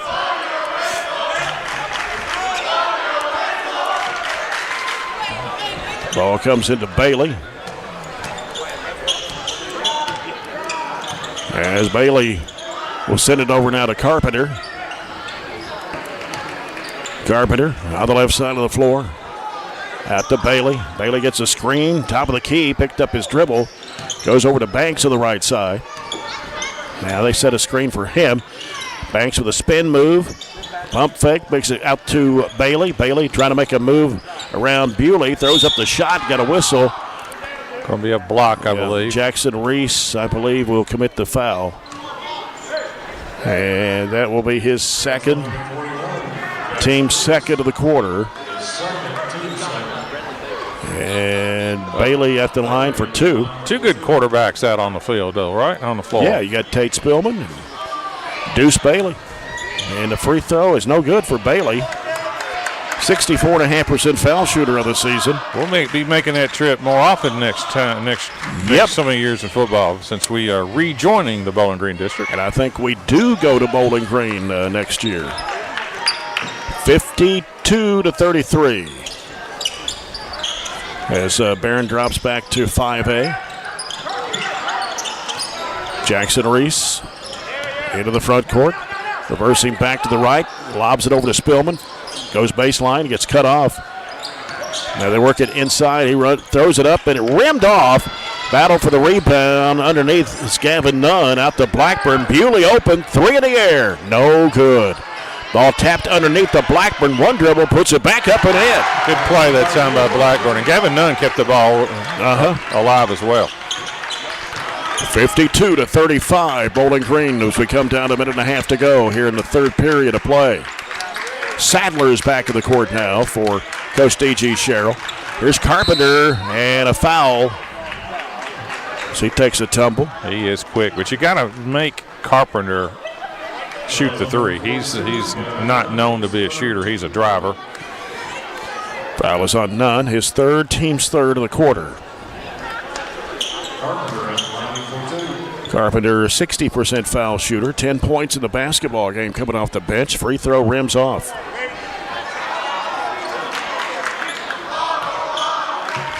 Minute 24 to go. 52-35 as we're late in the third. Second shot is good for Carpenter. Makes it 53-35. 2-2-1 press this time rather than the diamond press.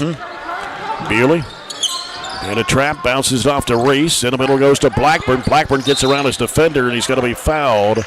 And what I like that play by Ben, he caught the ball in the middle and squared up, kind of rather than just take off instantly, kind of squared up a little bit strong, and then went to the basket. Kind of analyzed what was going on. So Ben Blackburn is at the line, 2 for 4 just a little bit ago with 2 technical free throw tosses, and he misses that one. It's 3 in a row. Kate Hardy back on the court for Bray Bewley with a minute 14 left in the third. 53-35 Purples. The second shot is good for Blackburn. 53-36. Bailey with the basketball, gives to Carpenter. Now the right side, over there is Banks. Backdoor pass underneath to Carpenter. Dribbles it back out to the wing. So we're down to 55 seconds to play. Bailey working against Reese inside. Throws up the one-hand shot, no good. Rebound in there by Kirkwood. Back up over Nunn, no good. And Kirkwood loses it out of bounds. So he tried to get the rebound. 43 seconds to play here in the third period.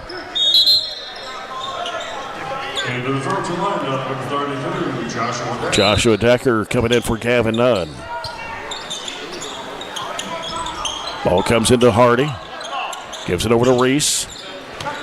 Reese into the middle. Oh, too much on that one for Blackburn. It goes out of bounds. Right idea, just poor execution. He was open. Braylon Banks with it for Bowling Green. Floats it back out to Carpenter. 28 seconds to go here in the third. Left side of Banks. Yeah, they're going to be content on going for the last shot, which is what they should do. Got to watch somebody flash into that high post area. Down to 12 seconds to go. Banks. Carpenter cuts back to the right. Banks slides over, shoots a three ball. It is no good. Ball slapped out long. Carpenter grabs it, fires up a three-pointer. No good. And that will end the third period.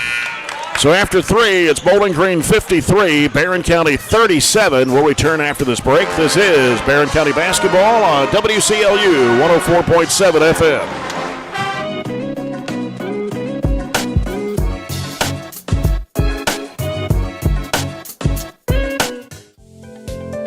At Kuzma Family Dentistry, we specialize in changing smiles and changing lives.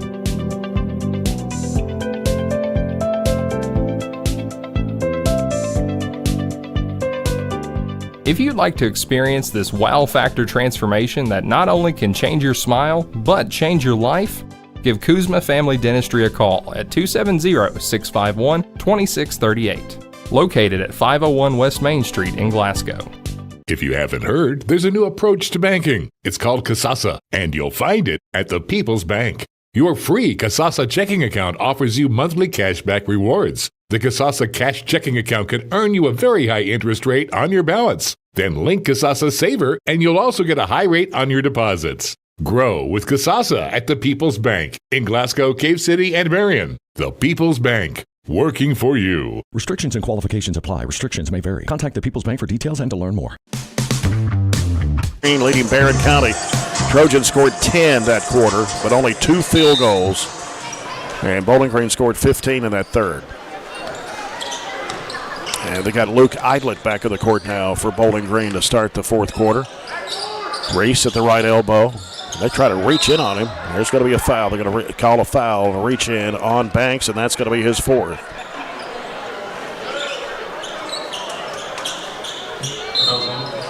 Team's first of the fourth quarter. Comes out to Spillman. Spillman trying to penetrate the lane. Flips it up. No good with the right hand. Decker puts it back up. No good. Follows his own shot. No. Got his rebound again. Couldn't go back up strong. Throws in the corner. Hardy for three. Swish. It worked out better. Cade's been quiet since the first quarter and a half. Yeah. That's his fourth Hatcher and Sadler three-point shot of the ball game. He's got 14. That cuts it to a 13-point lead for Bowling Green, as they led by 20 at one time, 51-31, a 9-2 run by the Trojans here. 7:14 to go in the basketball game. Right side it goes to Bailey. Gives it over to Eidlet, over to Banks. Left side. Now Banks putting down the dribble. And jumps pass back over to Hurt. They give it in the corner. Three in the air. No good. Rebound tapped out by Bailey over the back of Reese out of bounds to the Trojans with 6:54 to play. Yeah, that's a good box out that time by Jackson. Bray Bewley back in the court. Got the lead. It's manageable right now, down to 13. You know, got it up close to, I think it's probably 20. It was 20, 51-31. 13 with the ball.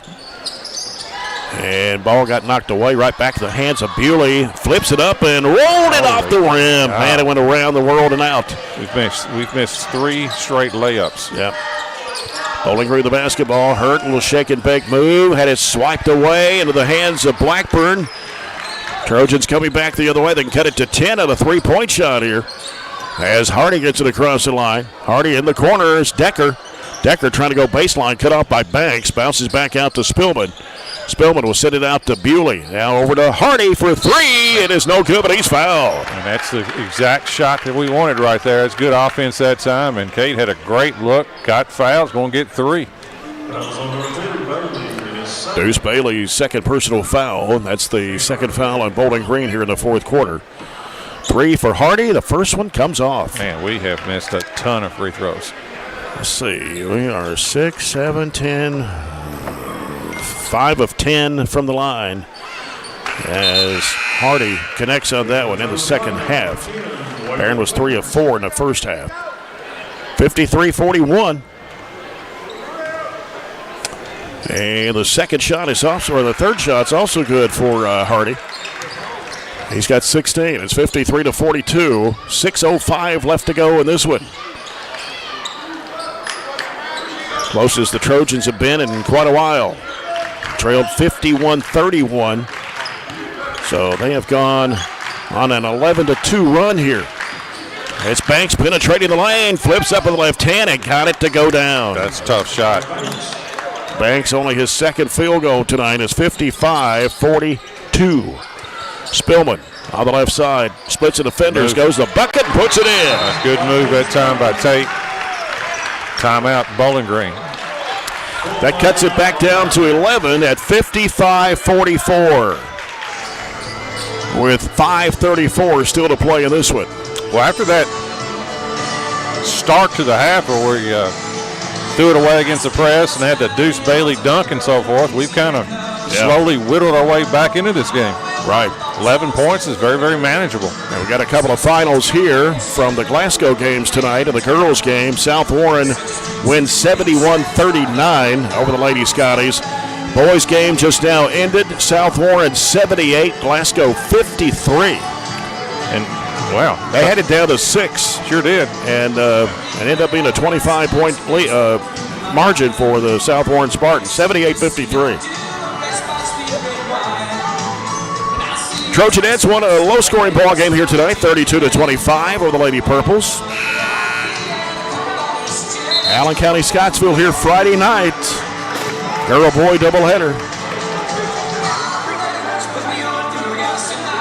And we'll be on hand with it with pregame at 5:45 on Friday night. We'll see if we can get a few other final scores here before we go off the air tonight in our post-game report.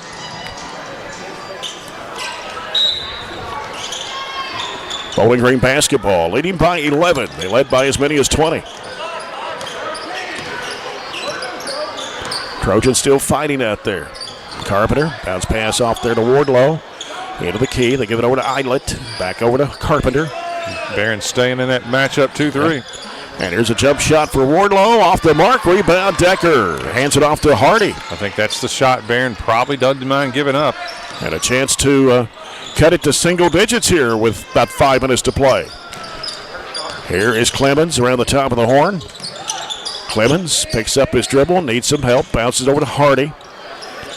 Now Hardy has got Eidlet guarding him, trying to drive into the lane, throws it over the left corner there to Bewley. Posted down low is Decker, post up, nice spin move, puts it up and in. Yeah, got the ball in great position, nice move by Joshua Decker. And that cuts it down to 9 at 55-46. 4.5 minutes to play. Eidlet out to Carpenter, straight away over to Bailey. Bailey in the middle there to Wardlow, back to Bailey. Bailey penetrating in the lane, throws it back. It's picked off by Bewley. Bewley fires it off to Hardy. Hardy to the basket, puts it up and in.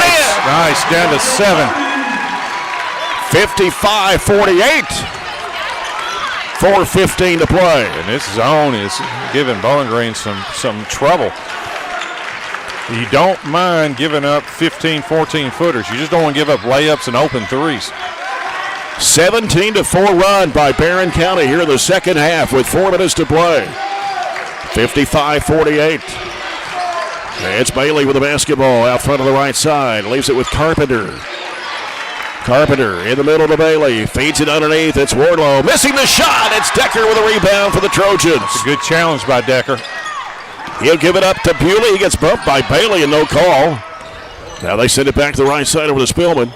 Spillman curling around, penetrating the lane, going up with a shot. It is no good, but he's fouled.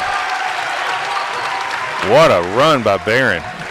Just so much more under control offensively, and this zone has been very, very effective for the Trojans. It's kind of really slowed down Bowling Green, and Bowling Green has not they hadn't made a three forever. No, not since the second quarter. Spillman at the line. The first one is going to drop in.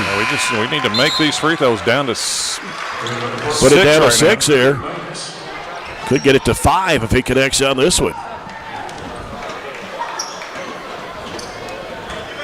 Spillman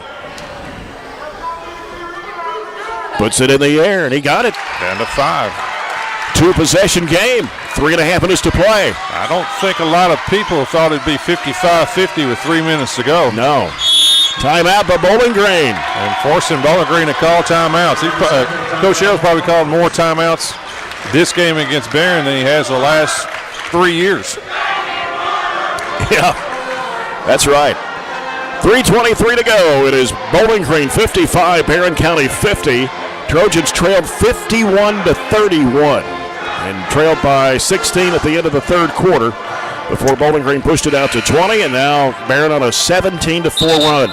And it seemed like a lot of it started after that technical on the Bowling Green player, because the lead was like 18, right, 20 at that time, and just a massive run for Barron. And I'm Barron. I don't care what Bowling Green wants to do. I'm staying in this matchup 2-3 if they want to hold it, and I bet you they're going to try to hold it. You can bring your guards out and give a little pressure, but But I don't think I come out of it. Ball comes to the Carpenter. As Carpenter gets a screen, penetrating the lane, working through traffic, flips up the shot. No! That's the person you want shooting it if you're Barron. Yeah. Decker came out with it. Here's Hardy trying to push it. Goes left side of Decker. Back to Hardy. 3 minutes to play. Barron down by just 5.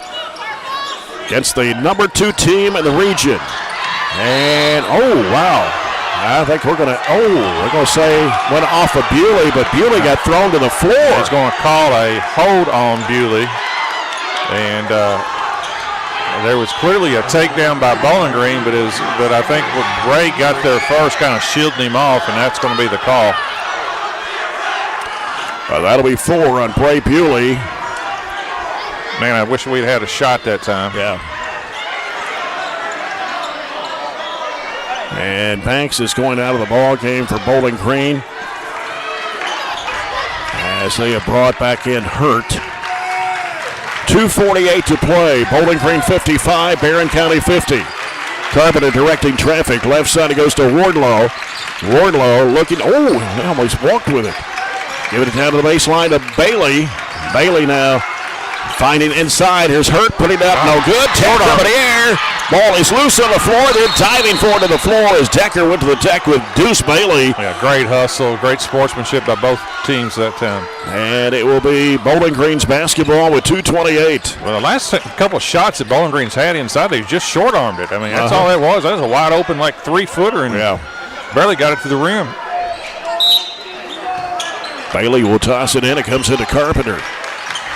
2:25 to play. 55-50. Purples led by as many as 20. And working inside. Here's a shot going up and in and a foul. That was Wardlow. Looked like he got away with a walk first. Possibly a walk in the middle of the lane. Is real quick. Decker, his second personal. And the second foul of the quarter. But it's going to put Wardlow at the line. He's perfect tonight. 5 out of 5. And it's good. Wardlow with 20 points in the basketball game to lead Bowling Green. 58-51. Bewley working against Bailey. Gets it in front court. Sends it off in the corner to Spillman. Spillman circles around. And now he'll throw it out to Hardy. Coming down to 2 minutes to play. Hardy gets fouled. Reach around on Carpenter. That's 4 team fouls for Bowling Green. Barren only has 2. Yeah. So he'll have to take it out one more time. Next foul, Barren to get 2 shots. I would really, really like to see if we can get the ball to Joshua Carver. And they dump it down into Decker, and he puts it up and in. Good pass by Cade Hardy. 58-52 with 1:53 to play. Carpenter with the basketball for the Purples. Angles off right, looks left, gives it out to Idlet. Swings it over the left side to Bailey. Bailey dribbles it back out. He'll go on the baseline, Hurt, back out to Bailey. Gives it over to Idlet, down to the right corner. They give it to Carpenter. Carpenter looking. Down to 1:33 left to play. 2-possession game. Here's Wardlow driving, spin, move the lane, goes up with a shot. It is good and a foul. I didn't see anything on that foul. Did not see anything on that one. Maybe it was.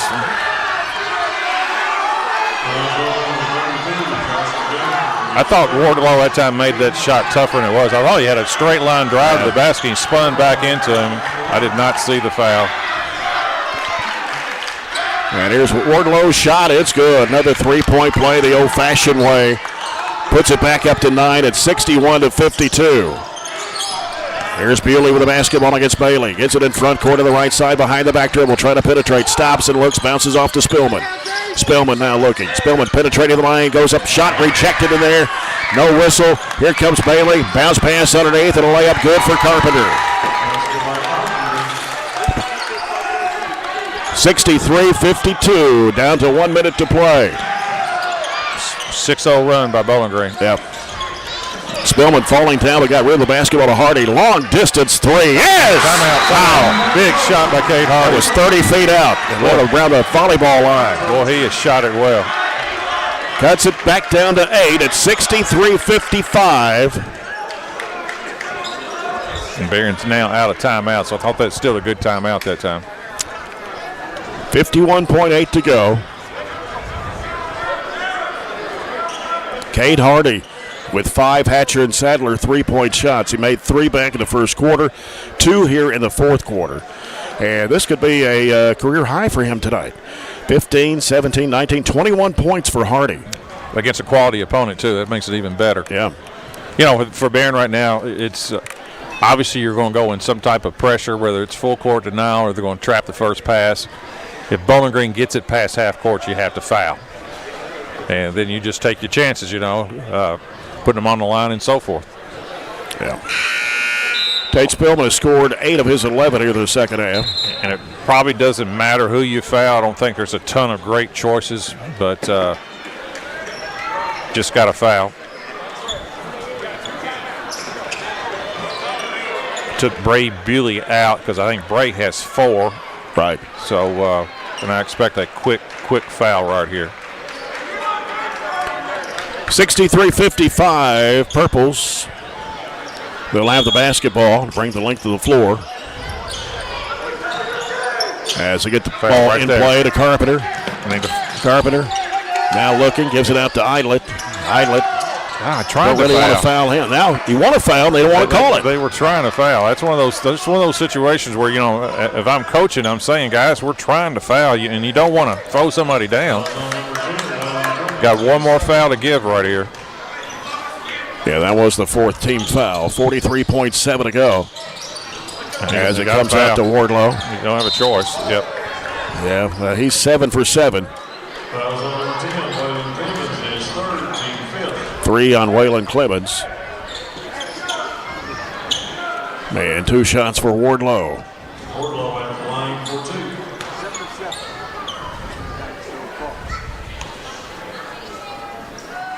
First of 2 on the way. Good. It's been perfect all night. He was 9 of 12 coming into the game tonight, so he is 8 for 8 in this one. 64-55, Bowling Green. Just got to get it out, and 3 from Barren is what you want, but you need a quick score regardless. Yeah. 65-55 Purples. 38 seconds to play. Here's Spillman driving the bucket, lays it up and in. 65-57. I got a foul. And Idlet will be fouled. That's all you can do right now. With 30.9 seconds to play, that's going to put Idlet at the line. He's a 68.2% foul shooter. Shoots better from 3 than free throw line. and believe it or not, Barren has held him to no threes in this game tonight. Well, by this time of year, you're well scouted. Against a team that knows what they're doing like Barren, you're going to be well scouted. And he has not had very many good looks, to be honest with you. Got in foul trouble, too. Yeah. 67-57, Purples, 30 seconds to play. Spillman to the backcourt, trying to get it across the line. Now needs some help. Tries it down underneath the Deckard. He'll lay it up and in. And what we got? It's going to be a delay of game warning on Barren. A smart play. Actually have one to give. It stops the clock. That's probably a rule change that needs to change, to be honest with you, where you can't do that, where you start the clock again. But right now, that's a great play by Barren. Yeah. 67-59. Hurt gets the ball in play, and immediately a foul called, and that will send is it Carpenter to the free throw line? And I don't have the free throw stats, but I'm guessing of the 5 players on the floor, that's probably your best one to foul. Yeah, he shoots 60%. Okay. Banks is 64. Hurt is 90. Idlet 68. Yeah. If you're going to foul anybody, I guess that's who you foul. Yeah, we need to get somebody else up on the line, too. Any long rebound Bowling Green is going to get, so we need to get people up on the line. There we go. 68-59, 18 and a half seconds to play.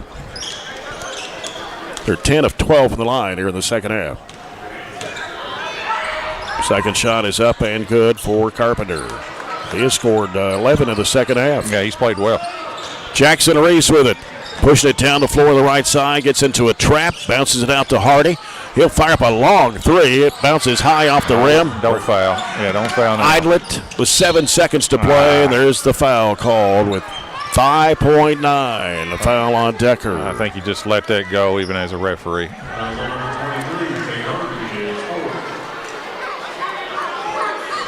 And so Idlet goes back to the free throw line for 2 shots.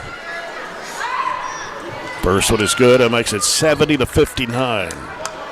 Barren cut it to 5. 55-50 after trailing by 20. And Idlet hits both. 71-59. Spillman with the basketball. Trying to get an opening, going to the basket, up with the left hand. Puts it up and in as time expires. And that will cut it to a 10-point win for Bowling Green tonight at 71-61. Barren County scored 24 points in the fourth quarter. Bowling Green scored 18. Again, the Trojans cut it to 5 at 55-50 after trailing by 20 points. Ends up being a 10-point loss for Barren County, but they played hard. And the final score is 71-61, Bowling Green over Barren County. Back with the postgame in a moment on WCLU 104.7 FM.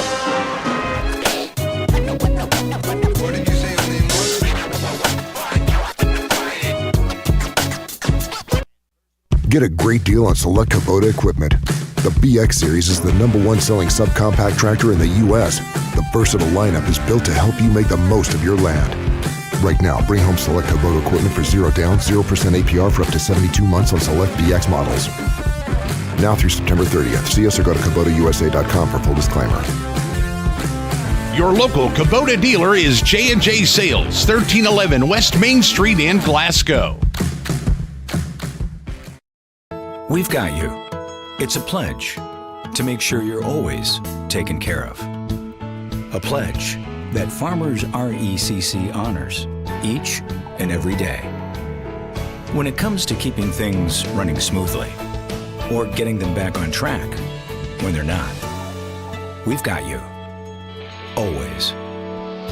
Farmers RECC is a Touchstone Energy Cooperative, your source for power and information. Extreme Health Club and Extreme Fitness for Women, both with 24-hour access. And Extreme Blend Smoothie Bar to help you refuel and recover. Over 8,000 square feet of weights in Extreme Health Club and ladies only at Extreme Fitness for Women, including tanning beds, both with access to saunas, infrared saunas, and the 90-degree saline therapy pool. You'll love the wide variety of classes with experienced instructors. Personal training is available and with the best in the business. Call or stop by today and see what everybody's talking about. Get in. We're making country great again. Come on. Whiskey River, take my mind. Willie 94.1. You got to have an ace in the hole. Willie 94.1. I'm a hard working man. The Big Willie. Oh, little rock. It's great country. Willie 94.1. We're making country great again, and we've got the Real Trader for you every weekday morning starting at 8. Join me, Mac Daniels, for it right here on Willie 94.1. Is the final score. Purples win it to pick up their 12th win of the season against 3 losses. Barren County drops to 8-9 on the year. This is the postgame report brought to you by SCRTC. SCRTC's alternative to cable is MyStream TV. Switch today and save on your cable bill. Barren County and Bowling Green were tied 18 apiece at the end of the first quarter. Bowling Green went out to an 11-point lead at halftime, 38-27, led by 16 after 3 at 53-37. They actually led at one time, 51-31, a 20-point lead. Barren County came back, cut it to 5 at 55-50, scored 24 points in the last quarter to Bowling Green's 18, and the Purples win it by 10, 71-61. As we take a look at the post-game stats brought to you by Southern States and their new location on Cross Street. For Bowling Green tonight, they had 25 field goals. Only 2 of those were 3-point shots, and both made by Jace Wardlow. They were 19 of 24 from the foul line. Jace Wardlow leading the way for Bowling Green tonight with 25 points. He had 14 in the first half, 11 in the second half. And 15 for Caden Carpenter coming off the bench. He had 11 of those 15 in the second half. 11 for Luke Eidlet. 9 for Deuce Bailey, 6 for Joseph Hurd, and 5 for Braylon Banks. Barren County tonight with 20 field goals. 6 of those were 3-point shots. 5 of those were made by Cade Hardy. And the Trojans tonight, 12 of 18 from the foul line in the ballgame. 3 players in double figures. Cade Hardy leading the way with 21 tonight. He had 5 threes, 2 twos, and 2 for 3 from the foul line. 21 for Hardy, 13 apiece for Joshua Decker. He had 6 baskets, 1 of 2 from the foul line. Tate Spillman scores 13. He had 4 baskets, 1 of those a 3-point shot. He was 4 of 5 from the charity stripe. Ben Blackburn scores 5 on a 2-point basket and 3 of 6 from the foul line. 2 points for Will Brody Spillman on a couple of free throws, and Bray Bewley hit a basket for his 2 points. And so there you go. Bowling Green wins it by 10, but the Trojans really put forth a great effort in this one. They played hard and battled. I agree. I think we played well, down 21 time and had the ball, got the lead down to 5 with about 2 minutes to go with the ball, too, by the way. Mm-hmm. And I just thought, Cade Hardy had a super game, and I thought Blackburn played well off the bench, too, and gave us a good lift. Decker, I was I was very, very proud of the effort. Really competed well. To hold Bowling Green to only 71 points, really, a lot of those are free throws late, took away their threes, and, they're a hard team to guard defensively. I thought overall we played pretty well. And I guess that's what the comment is right to you, Coach. I thought we played really well tonight and battled and, cut it to 5 points there one time and had the basketball. Yeah, I thought we did some things well. We just went through a long stretch there in the second quarter and early third where we didn't score. And you just can't it's tough to overcome that against teams that are as good as Bowling Green. But I thought we competed. I thought we got down 19 or 21 maybe, and it could have very easily went on out. But I thought our guys really battled. We made some plays. We got some stops when we got behind like that, and we made some shots. And we're getting better, but I was proud of the way that we competed. I think we're continuing to take some steps forward. In the second half last night, the game tonight, we just got to find some ways to continue to be a little bit more consistent offensively. And we clean up a couple plays here and there, and maybe it was a different outcome. But overall, I was pleased with how hard we played and the mentality that we played with. We just got to continue to clean up a few things to change the outcome there. Yeah, you went on a 19-4 run, cut it there to 5. Yeah, we kind of had the momentum at the right time there, and I thought the zone was good to us. We had to guard the three-point line. They're so good from the three-point line, and then if you're flying there, they can drive by you a little bit. We gave up a few easy baskets. I thought maybe a little bit too easy at times in man, but our guys were competing and fighting in there and trying to do the best they could. So I was pleased with the effort. I was pleased with a lot of things that we did, and just got to continue to build on it. And that three-point shooting for Bowling Green, they've been shooting around 50%. You hold them at only 2 threes tonight. Eilert does not score a 3. Him and Hurt, of course, are the 2 leading scorers on that team, and you held them almost to single digits, both of them.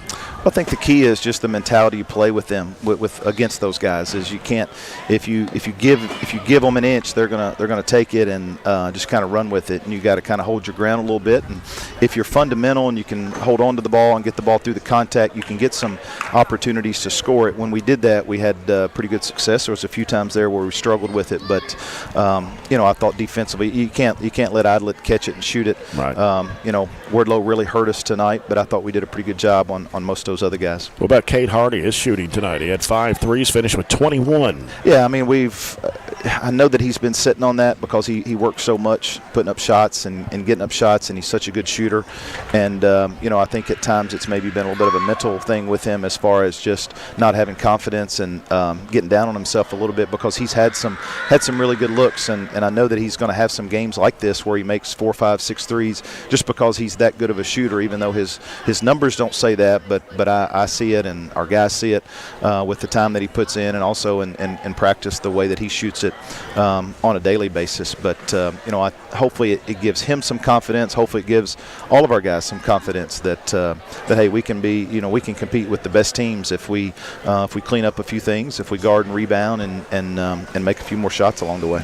Josh Decker. I was going to say Blackbird gave you a good lift tonight. He does. He's done that from time to time. There's a couple games in Vegas that he gave us a really good lift. He's got some sneaky athleticism, and he'll stick his nose in there to go make a play and fight for a ball there. And I thought he was in there when we kind of made that run, and he helped us. He has some athleticism and a little bit of playmaking, ability. He rebounds it a little bit, so he's got a little toughness to him too. So he gave us a good lift. I know he didn't keep up with rebounds, but I think Joshua Decker had a double-double tonight. He had 13 points. Yeah, I would say so. He had several rebounds, and he was battling on the offensive glass too. But he's been playing really well over the last couple of weeks, and we're continuing to find some other ways to get him the ball, and because he can make some plays, he can pass out of the post a little bit, and he's doing a nice job in there. Allen County, Scottsville, Friday night, big district game for you. Yeah, it is. And, when we played them the first time, Robledo didn't play. So I assume they'll be full strength tomorrow or Friday night. All these district games have been pretty similar in the aspect that, been very competitive and very close. So we expect nothing less than that. Obviously, you got to guard Pettigo. You got to do a good job with him as far as not letting him get loose and score in bunches. Robledo can score. Morris is having a really good season for those guys. Turner can make shots. So they've got several different weapons. And obviously it's a rivalry game anytime we play those guys. So we've got to get a little rest here. Got to get back in the gym and get some shots up and just keep getting better. All right, Coach. Thanks for coming out. We'll see you on Friday night. All right. Thanks, Jay. Coach Warren Cunningham and the Trojans fall by 10 to Bowling Green tonight, 71-61. Coach's comments brought to you by Edward Jones Financial Advisors, Jamie Harris and Sheila Perkins. We'll wrap it up after this break. This is Trojan Basketball at WCLU 104.7 FM.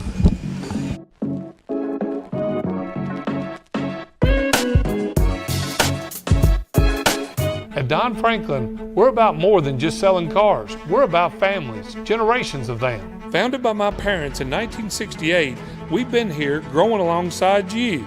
From the first family car to the newest model for the next generation, our values of trust, care, and commitment are in every handshake, every deal. With over 5,000 vehicles to choose from, check them all out at DonFranklinAuto.com. Don Franklin, driven by family.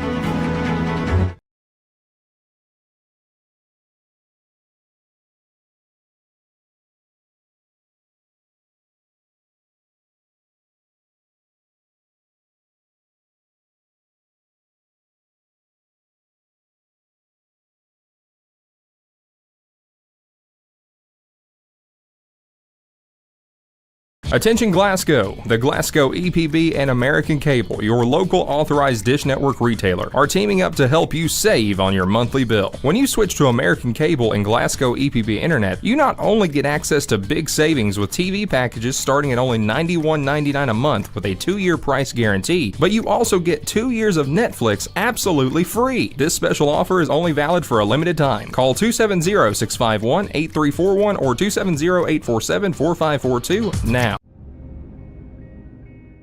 So Aero Safety is an international safety consulting company based right here in Glasgow, Kentucky. We offer a wide variety of services, ranging anything from safety training to administrative services like policy procedures. It's any manufacturing, any industry around our area, we can apply that. And we can also make everything site-specific to the customer. So we make sure we're incorporating the company's policies, procedures, applicable hazards, equipment, things like that, that it's making it more relevant and engaging for the customer. Aero Safety is here to keep your employees safe and keep your business headed in the right direction. Growing up is realizing that everyone who told you to eat your breakfast when you were little was actually eating this for breakfast. It's your turn to take your place at the breakfast table and savor the taste of culinary independence with freshly toasted bagels at McDonald's. Indulge in the breakfast you've always wanted and start the day off the right way, your way. Ba-da-ba-ba-ba.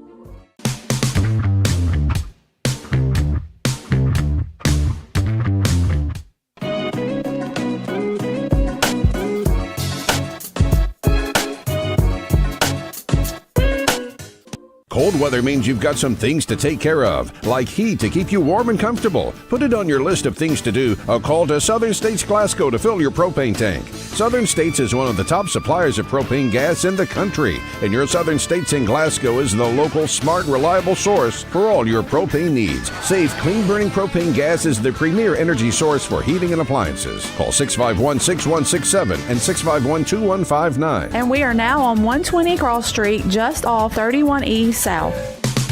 Scoreboard update brought to you by Barren County Judge Executive Jamie Bewley-Byrd. Glasgow girls lose to South Warren tonight 71-39. The Glasgow boys lose to South Warren 78-53. Logan County girls beat Allen County Scottsville tonight 59-48. Grayson County girls over Warren East tonight 54-45. Metcalfe County girls 52, Edmonson County 45. Cumberland County girls 41, Clinton County 21. And in a boys game that I have is Russell County boys beat Campbellsville tonight 85-63. Well, our next broadcast will be Friday night here from Trojan Gym and Bobby Steenbergen Court as Barren County plays host to Allen County Scottsville in a District 15 doubleheader. Girls game will start at 6 with the boys game to follow. We'll be on there at 5:45 to bring you the broadcast of both those ball games. So for now, for John Butler and our studio producer Jake Norris, Aaron Russell with his BCHS live stream crew, Jay Turner, thanks for being with us. Good night, everybody, from Barren County High School Gym.